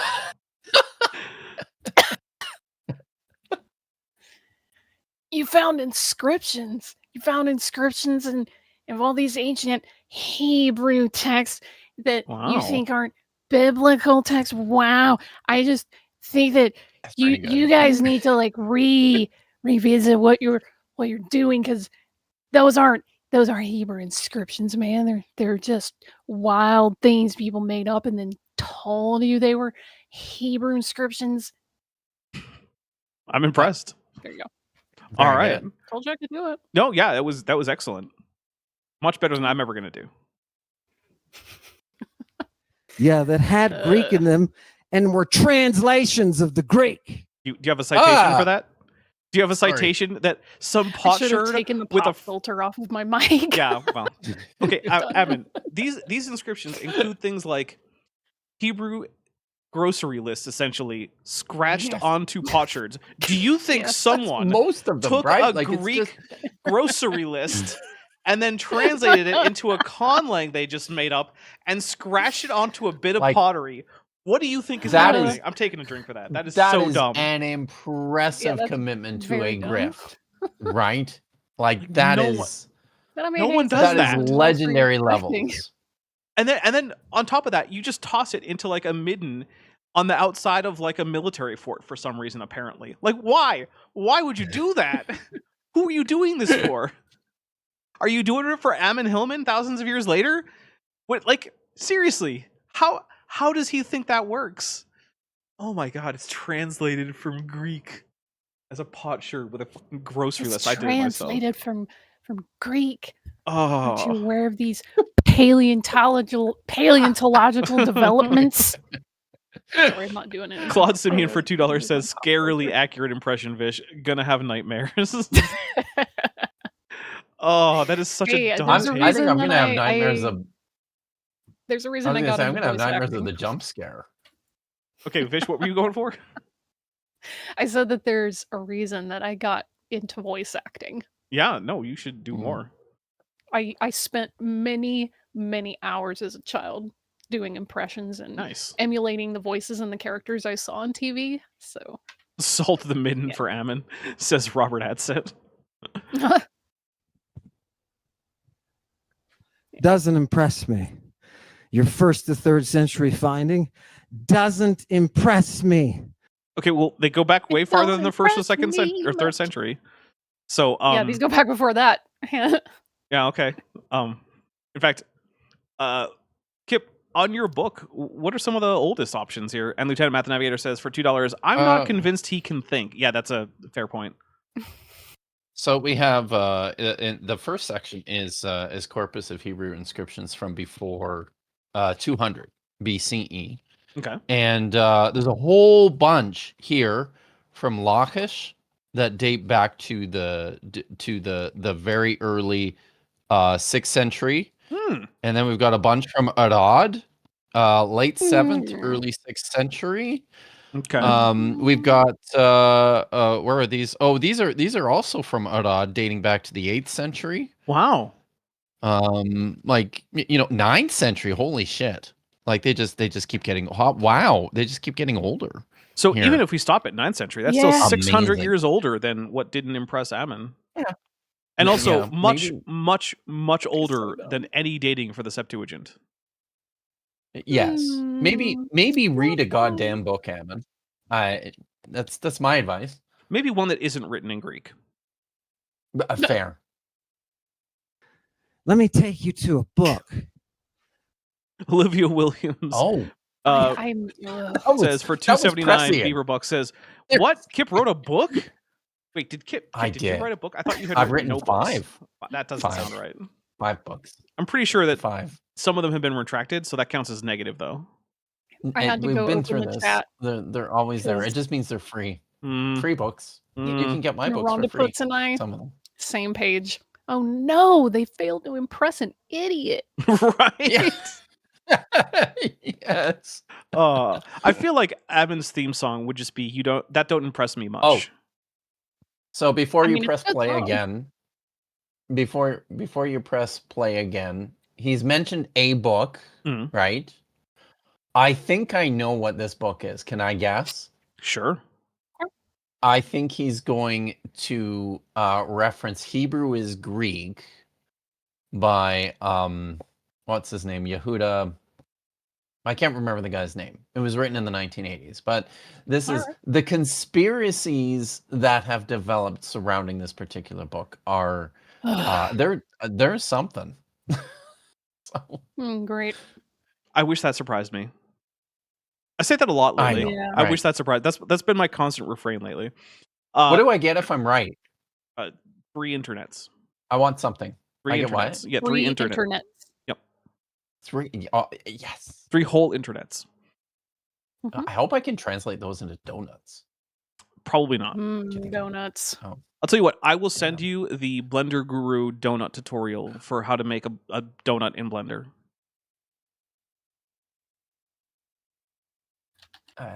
okay. Okay. Nita, who's been a member for 36 months, says, "We all know Kip stole the credit for the book." I mean, it is obvious, God clearly. damn it, you guys. All right, we'll play a If you little bit. met him, you would understand. Well, A book of the Bible that's supposed to be Oh. from the 6th Really century. need to put a pop filter on Damn it. And just Mhm. from Screaming. the stylistic analysis, for all of you at Harvard and Princeton, Oh. Yale, the stylistic analysis of the Greek is going to put the scrolls sometime around the 3rd, 2nd, 1st. I'd put it 2nd What to the 1st. okay, hell is he Ammon, talking about? Ammon, my guy, buddy.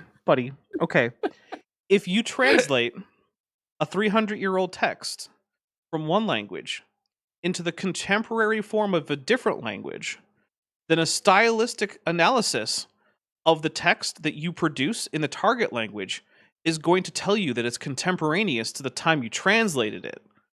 So my guy, what this means is that if you think the Greek style says 3rd or 2nd century BCE, that's when it was translated. Mhm. Mm-hmm. That doesn't mean anything. Well, it Yeah, means you I mean it would- means something. you It tells you think when it was translated. That's something. Perhaps that, that would be the reasonable conclusion, but you gotta have reason. Fear Floating Rogsmonger says Ammon Hillman learn a non-Indo-European language challenge level impossible. Impossible. It's just I'm taking another drink for like, well, the stylistic study of the Greek shows 3rd century. Like, yeah, and like seriously, it's like if you took like, I don't know, like the New Revised Standard version of the Bible, right? And you were like, this clearly indicates a late 20th, early 21st century style in the English, which means I think that actually the Bible was fabricated in the late 20th century, and that both Greek and Hebrew, and actually also Aramaic, we'll add in Aramaic, those are actually fake languages created by English language scholars in the 20th century. That's the argument he's You know what making here. people's response to that is? Okay. Yeah. Hmm. But the thing is, Ammon doesn't often talk about Aramaic. no. It's a But shame. I mean, Gee, look, when I he's wonder why. well, yeah. But the thing is, while I do agree that if someone did that with English, most people would just be like, yeah, okay, buddy. Ammon gets like play on bigger platforms. In fact, to the point where my first encounter with him was not me trawling through the depths of YouTube. It was my brother sending me a Danny Jones episode with Ammon Hillman on it, asking for my honest take on these claims. And luckily, my brother trusts me enough to trust my assessment that these are absolutely insane, and so he didn't go with it. Very good. So like, thank you. That's actually Phil, the brother who's been on the channel. Mhm. So like, you know, Phil is he is not a dummy. He is just not as aware of like linguistics as I am. So like, yeah, he came to me, and I was thankfully able to happens, say, hey, right? oh yeah, obviously. I am not saying that to denigrate him. Like I said, Phil is a smart guy. Yep. All right. Can I say something about this picture? Well, he's smart for a Marine. Real quick, Can I? Uh, Are you guys? Yeah, just real quick. oh, Okay. my- I'll The go Tree Shanti Clam to Tad for 2 wrote, this may be the stupidest thing I've ever seen here. We I say that so agree. This is much. pretty dumb. But I also want to add that there's a reason that Ammon doesn't talk about Aramaic much, and it's because 99% of Jews don't speak Aramaic or write in Aramaic. And he probably doesn't care that a lot of our, texts are actually written in Aramaic, but whatever.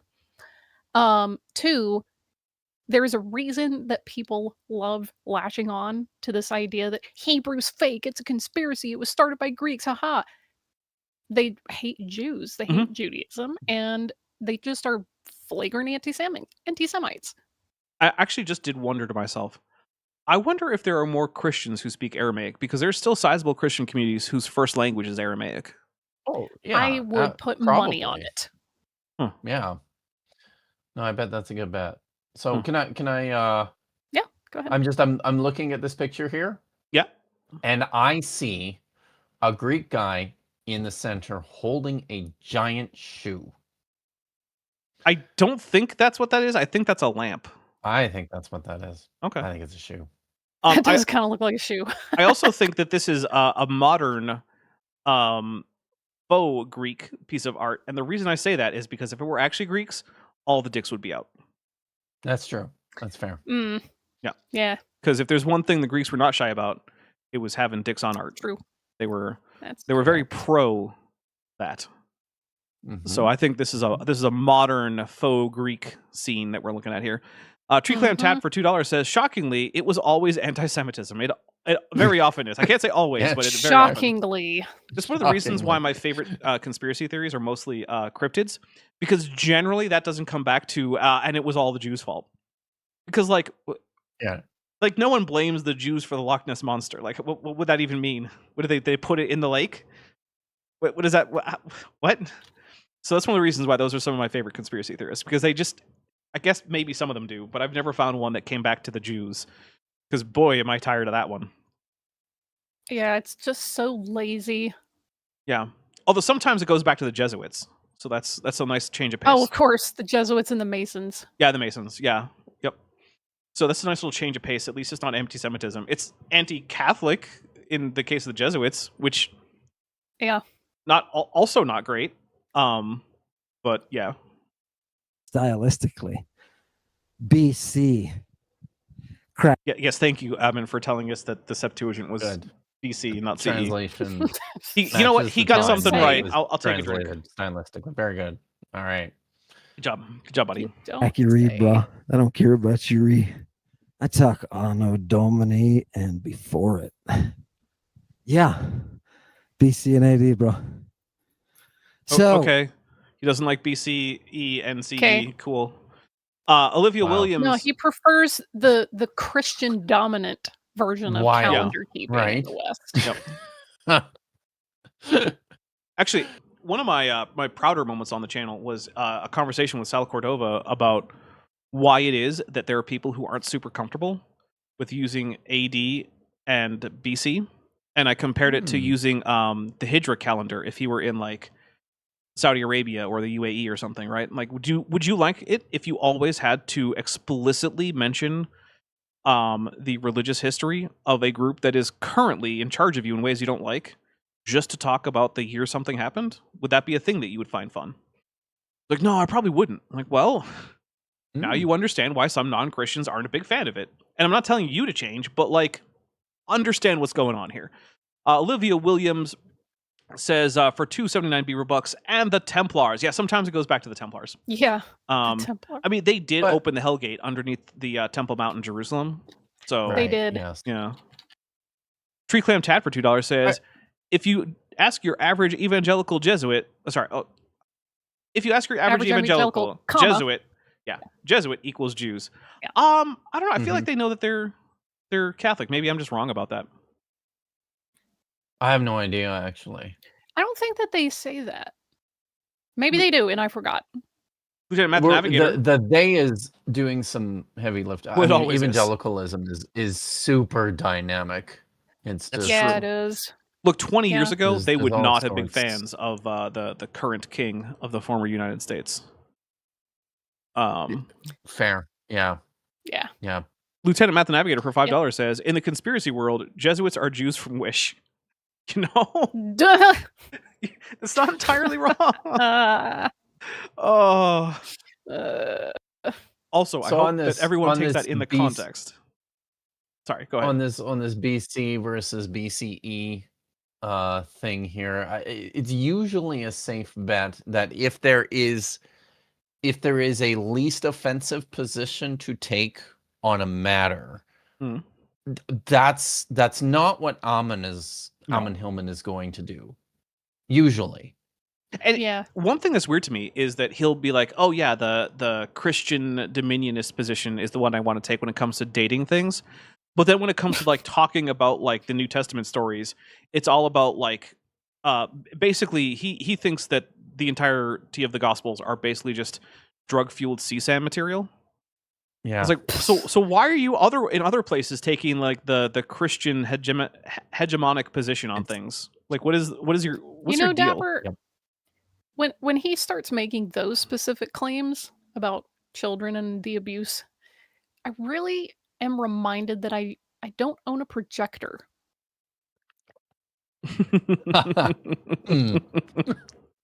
I'm a hit play. What happens to this text? Let's look at how you doing, Gnostic Informant. Oh, and then we just break apparently. Oh no. Gnostic Informant is here, everybody. Good. That Oh, was a all right. intense Really? lesson right Great. there on the Greek. One of the things You didn't learn a damn thing Yeah, about here we go. Greek. Another expert on Greek and how to tell accurate sources and how to check methodology. Love that. I'm taking a drink. I feel like I do have to say something about Gnostic Informant, because this is filmed. This is from a time when Neil was still very interested in the things that Amon was doing. But Neil has actually taken the time and done the work to learn Greek, and his Greek is actually pretty decent. That's good. And to the point where he is on a regular basis. I mean, when the last before I stopped watching him, will effectively provide corrections to things that Amon has to say about Greek. Yeah. So So we will Good job, remember Neil. that this is a product of its time, which is to say a few years ago. yes, correct. I noticed about the text is when we're looking at which one's translation and which one looks like the native text. One of the things this is not my expertise or anything. I'm basing this off what you said, and I've also talked to other people who brought up this from the historical perspective. Russell Gmerkin sees the same thing you're seeing. You're talking about it from the language perspective. Putting those two together, I don't know if it's Hold on there for a second. Are we familiar with this name, Russell Gmerkin? No, I am not. Oh, okay. So Russell Gmerkin is an independent scholar who for the last 25 years has been writing and publishing actual academic books, promoting his ideas about. Now, Gmerkin does not suggest that the Hebrew texts were translated from the Greek text of the Old Testament, nor that Hebrew was nothing so stupid as what Amon is There's doing. that. However, what Gmerkin proposes is that all of it took place in Alexandria in the 3rd century BCE. That is, that the Greek and the Hebrew of the Old Testament were written at around the same time.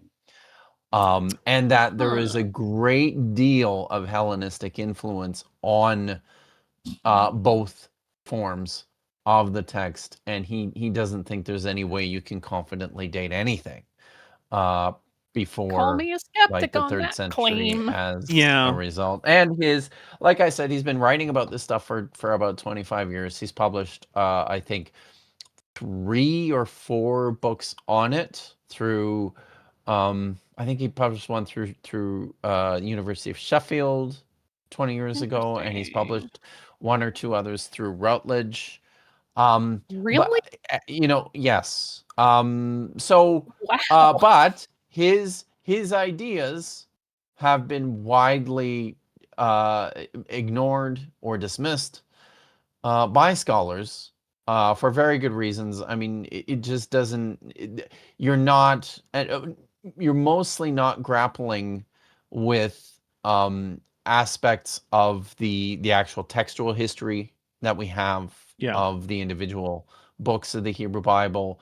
Lots of this, 2 centuries of source criticism that is developed for certainly the Pentateuch, but also that we can see at work in other biblical texts as well. So I mean, it's a much more complicated, nuanced picture than what he's presenting. I will say though, I think it's useful. I'm not done talking. I will say though, I think it's useful that he has pointed out there's probably a lot more Hellenistic influence on the final form of these texts than scholars first realized. That's it. Vishanti? No, go ahead. Okay, I've got a few super chats here. Arrow Dodger for $4.99 says, question for Kip. How do I use my knowledge of ancient Israel, the Old Testament, and the Dead Sea Scrolls to get me a goth Roblox boyfriend? Oh, God. I don't know where to... All right, well, first, Kip, you go get yourself a goth Roblox boyfriend and report back. Okay. All right. Let us know how that goes. I'm rooting for you, Kip. I'm sure you can find a lovely goth Roblox boyfriend. Tree Clam Tat for $2 says, independent scholar is another name for crank. And I'm actually going to push back a little bit there, right? Because it's not. It's not. There are people who can do good work outside of the structures of academia. What an independent scholar is someone who's trying to do scholarship who is not associated with an academic institute. And I think that, actually, I know that there have been people who have contributed in various fields who were independent scholars, who were not part of any academic institute, and who have done good work. Now, to be fair, it's much easier to do bad work outside of that system because you're not going to have people immediately checking you. So, but also, there's going to be a higher percentage of cranks. In addition to that, independent scholar by itself does not mean that everything you do is crap. Mm-hmm. The very basic meaning is, hey, I'm not employed by a university or academic institution, or I'm not trying to get a degree there at one of those. Yeah. Okay. If you publish something that gets into something like Brill or De Gruyter's or whatever the other, big publishers are, it means that other people who are qualified checked your work and went, hey, I may not agree, but the, methodology is sound, their arguments, are rational, and hey, that directly counters this idea that, mainstream academia doesn't like things that go against their predetermined conclusions. It's like, look, they published in a recognized source, and other peers are like, yeah, I don't agree. Actually, it turns out that scholars love things that go against the academic consensus, provided you actually have good evidence and arguments. That's the part that all the cranks actually forget, is that you have to be able to back it up. But if you can, scholars tend to love that stuff. Yeah. Ashley loves Blowhigh is absolutely correct. I am an independent scholar. As in I am presently and have for a few years now not been attached to any university department. Well, so now we know that Kip is a crank. Mm-hmm. I'm gonna hit play. We'll see what else Gnostic Informant has for us here. It's hard to argue against that. But one of the things No, it's not. But I'm gonna hit play. No, it's not. It's not. It's trivially easy if you know the first thing about linguistics or Hebrew or archaeology or history. Yeah. There we go. Because I think at this point he's talking about Gomurkin's ideas. Okay. Hmm. But even then, I would I argue that think. all of those things But you're would- right. Yep. Yeah. I noticed Yeah. when I look at Zechariah 6 in the Septuagint. When he said Zechariah, I thought he was going to say Sitchin. I Same. thought so too. I Okay. clenched.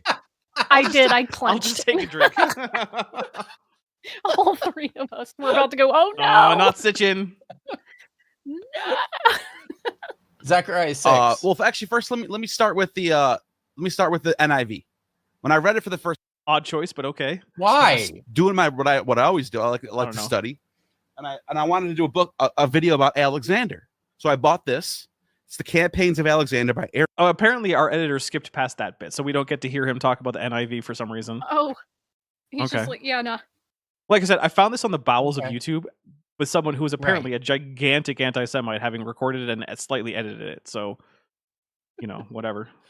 Right-handed Sith says, "You are a crank as well, then, as a hobbyist linguist." But here's the thing: I do not present myself as a scholar of any kind. I don't attempt to publish any peer-reviewed linguistics work or anything like that. So I would say that I am not an independent scholar. In fact, I am just a fan and a promoter of scholarship. Which Hey, I'm an independent I will scholar. say- I just yeah. haven't published yet. I will say that for the majority of my career, I was not an independent scholar. you were a dependent scholar. I was very dependent, Okay. Yes. happily dependent. Tree Clam Tat for $5 On says, salary. "I didn't say there was no such thing as a legit independent scholar, but those people normally identify with their publications, with their publication history, not their status." That's fair, right? But yeah, that's if you fair. just say, like, just the literal meaning of the words you put were something I did want to push back on. Yeah. So I They, think they also, it's I like have to- just a way for them to inflate their own sense of standing in their community. yeah, that's true. If you call yourself Just an when independent there's- scholar, it's not Yeah, normally someone great. hears scholar, and that comes with like the weight of credulity or credibility. There we go. Credibility is what I was looking for. I have to double check this, but I believe like one of the things about Gomurkin, I believe, is that he also did not earn a terminal degree. Which also doesn't make your work So- worthless. It doesn't, right? But it's these things that in such a situation you just have to be more diligent as Yep. both a in terms of how you're evaluating the quality of 'Cause- what you're Like, ultimately, what a you're PhD is reading. getting you is it is getting you training on how to do scholarship from other scholars who also have expertise in how to do scholarship in the field you're working in. That doesn't mean you can't get that expertise otherwise. But if you don't have that expertise, it's going to be hard for you to do your due diligence. In fact, actually, the interview that I did with, or not the interview, but like the talk I had with Will Duffy and Dr. Dino is an example of this, right? Will is not someone whom I consider to be a particularly stupid person. I do not think that he is stupid.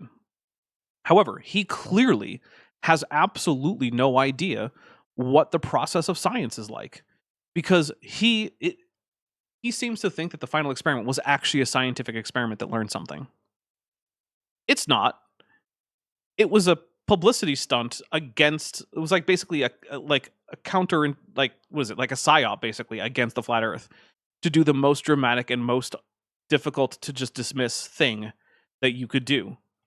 But we didn't learn anything from that, right? Like, science isn't now better off as a field of like study as a result of Will Duffy having taken some flat earthers to the South Pole. That's not the reason it was cool. The reason it was cool is because of its rhetorical value against flat Earth proponents. Scientifically, it was worthless. And so, like, but he seems to think otherwise because he doesn't really understand how science works at a fundamental level. And that, I think, is going to be a problem for him going forward with his whole series with Erica. But, oh my goodness, I just changed something about this. That's Dapper's a professional, even if it is a new computer and I didn't know that was going to happen. Take a drink. Man, this is a 750 milliliter bottle of soju that I bought. I bought a big one because they had big. Goodness. I was at the international market, and normally they have a few flavors of soju in the big bottles, but it's usually not the ones I care that much about. It's like blueberry or strawberry or something. I'm like, whatever. But then I saw they had lychee in the big bottles, and I was like, oh, I've never seen this before. So I bought two. I bought two 750 milliliter bottles. So I bought over a liter of lychee soju. So, all right, here we go. I get it. It's so good. Actually, Chesh, I sent like pictures to Chesh, and she's like, I really got to try this. I'm like, you do. Go find it. Go get some soju. Did she find it? I don't know. Do you know? Since I sent it to her, I have not heard that she has.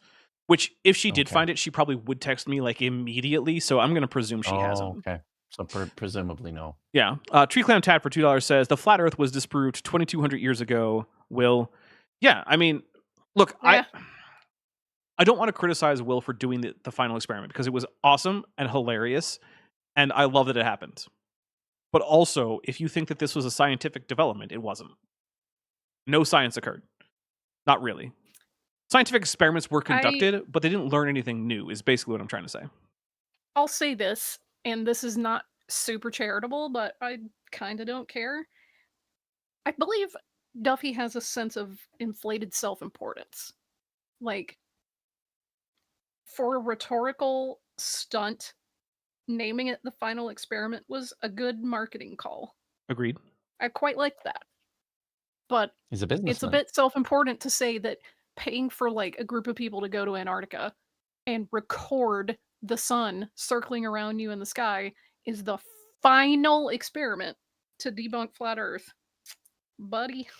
Well, to be fair, I think he also knows that it wasn't going to actually destroy flat Earth. I don't think he was under the illusion. Yeah, okay. But the attitude of that, even if, it's a bit tongue-in-cheek, it's showing up in his responses to the more advanced evolutionary arguments that Eric is giving him. Oh, and Victoria Macario says that she, presumably Chesh, did a super long stream today. I don't think she's left the house yet. Well, that's probably true. I did notice that she was streaming, but I was working, so I didn't watch. I presume it's her and Manya, so I may go back and relook at it. Or I guess look at it the first time. Words are hard. All right, so here's what we're going to do. We're going to start wrapping up here because what I actually really want to do is look at the rest of this from the campaigns of Alexander on and see if it's actually worth going over. And if it's not, we'll switch out videos. Okay, good. Really? Yeah, because, Kip. Fair. I have a clip from the Danny Jones podcast with Ammon Hillman. Oh. So we're not switching off Hillman yet. We're going to get at least one more. All right. Okay. So, yeah. But it just might not be this video because, frankly, I don't know why I'm supposed to care about the campaigns of Alexander in the context of whether or not Hebrew is a real language that was actually a naturally developed language as opposed to a conlang. So, yeah. I just lost my train of thought. Oh, yeah, we're going to start wrapping up here. It's probably, yeah. So, Kip, I was going to say, it's probably, you're probably right that this is likely, I'm guessing Neil saying, yeah, that sounds like an interesting idea. But think about this. From the perspective of Gmerkin's work, how, aside from the language thing, he's probably just going to talk about textual stuff. And if that's what it is, we probably won't bother with it. But that'll be a thing that we figure out, or that I figure out later. In the meantime, Kip, why don't you take a few minutes to tell people what you got coming up? All right. So I thought that I was going to be on Joe of the Kentucky Atheist channel on Monday morning Pacific time, but I have to reschedule that because it turns out I'm going to go see my mother tomorrow. And this was I totally didn't even remember that it's Mother's Day. This is just by accident that I'm going to go see my mother on Mother's Day. So that's a thing. So I regular stuff I do, I do a Hebrew stream on Thursday evening. Vish and I do a stream on Friday afternoons every week. So that's happening this week. I did want to say that I am presently working on, and will probably get out pretty quick here, a video, just a short one, to promote a new course that I have that I'm offering through The religion department, which is the company that's operated by Andrew Mark Henry from Religion for Breakfast, I'm going to be teaching Hebrew over the course of 12 weeks through the Book of Jonah, which is exciting. I'm pretty excited about that. If people are interested, I think it's a great way to learn.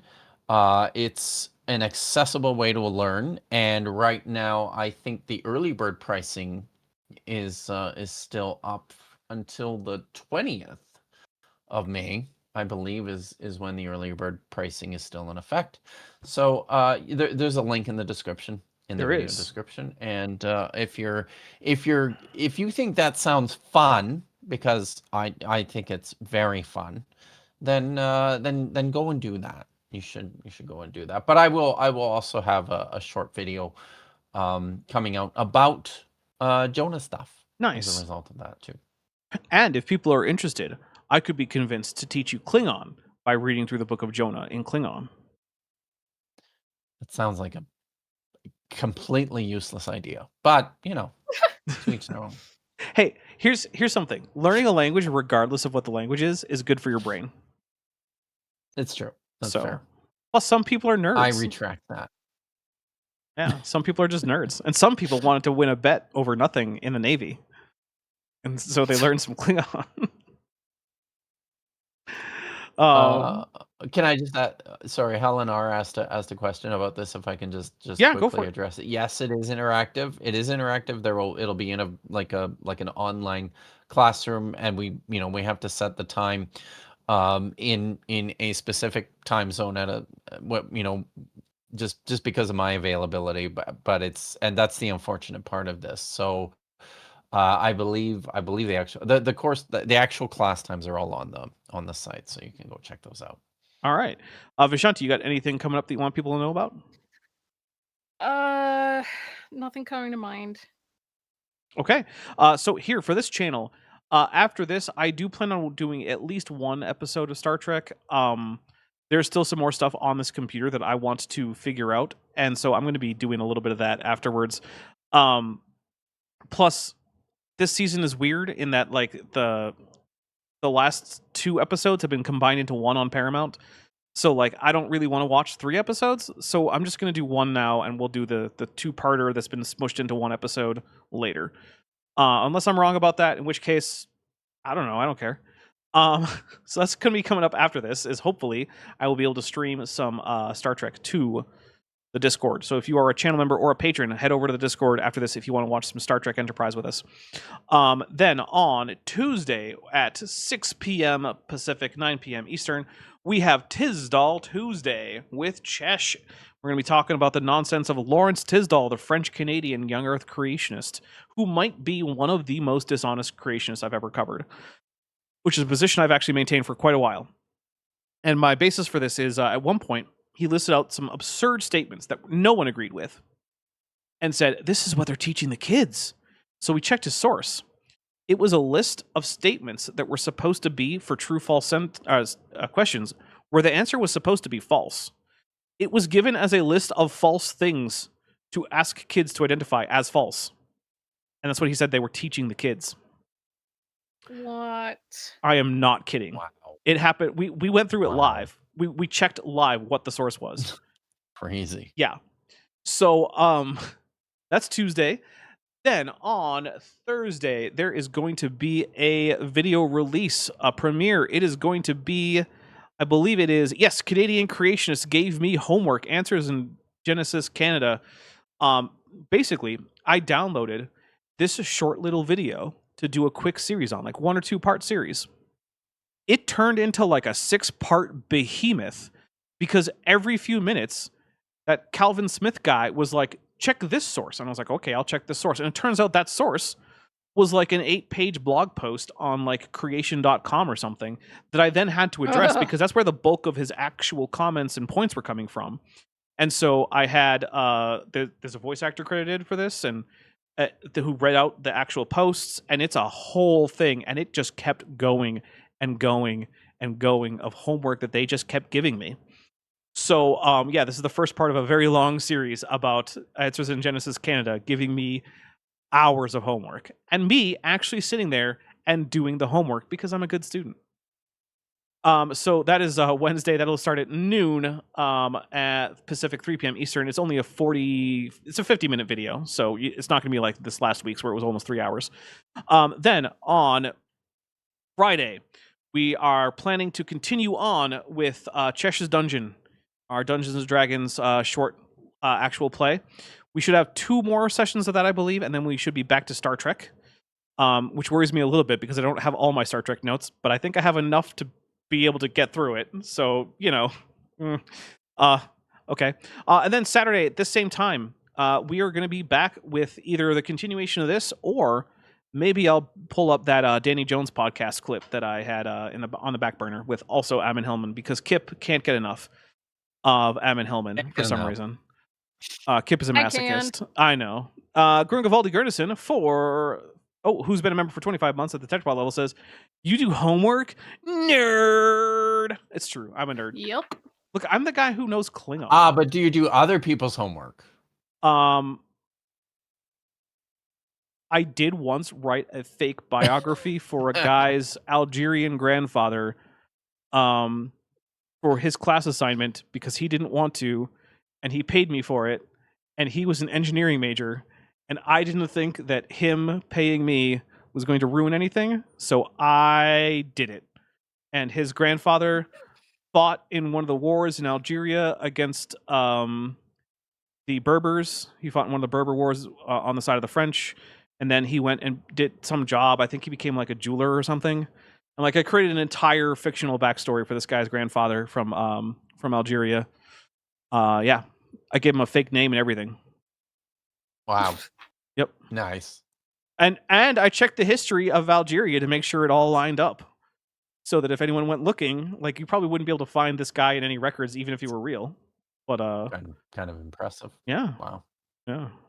It helped that I knew some Arabic, so I could come up with some Arabic sounding stuff. Well, when I say Arabic sounding, it was just actual Arabic, but like, it was contextually correct. So, all right.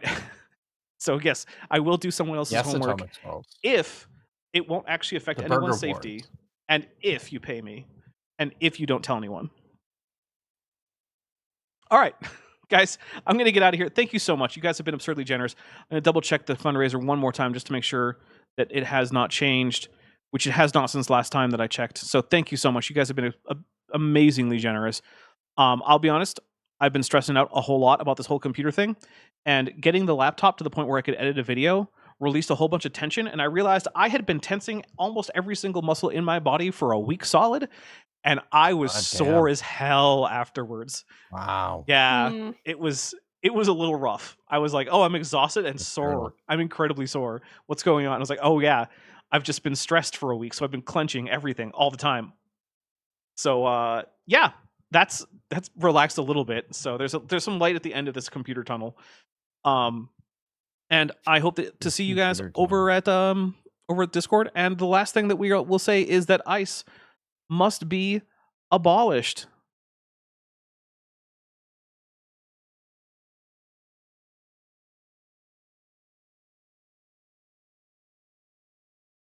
Hey, it's Pleasure Tapioca Week.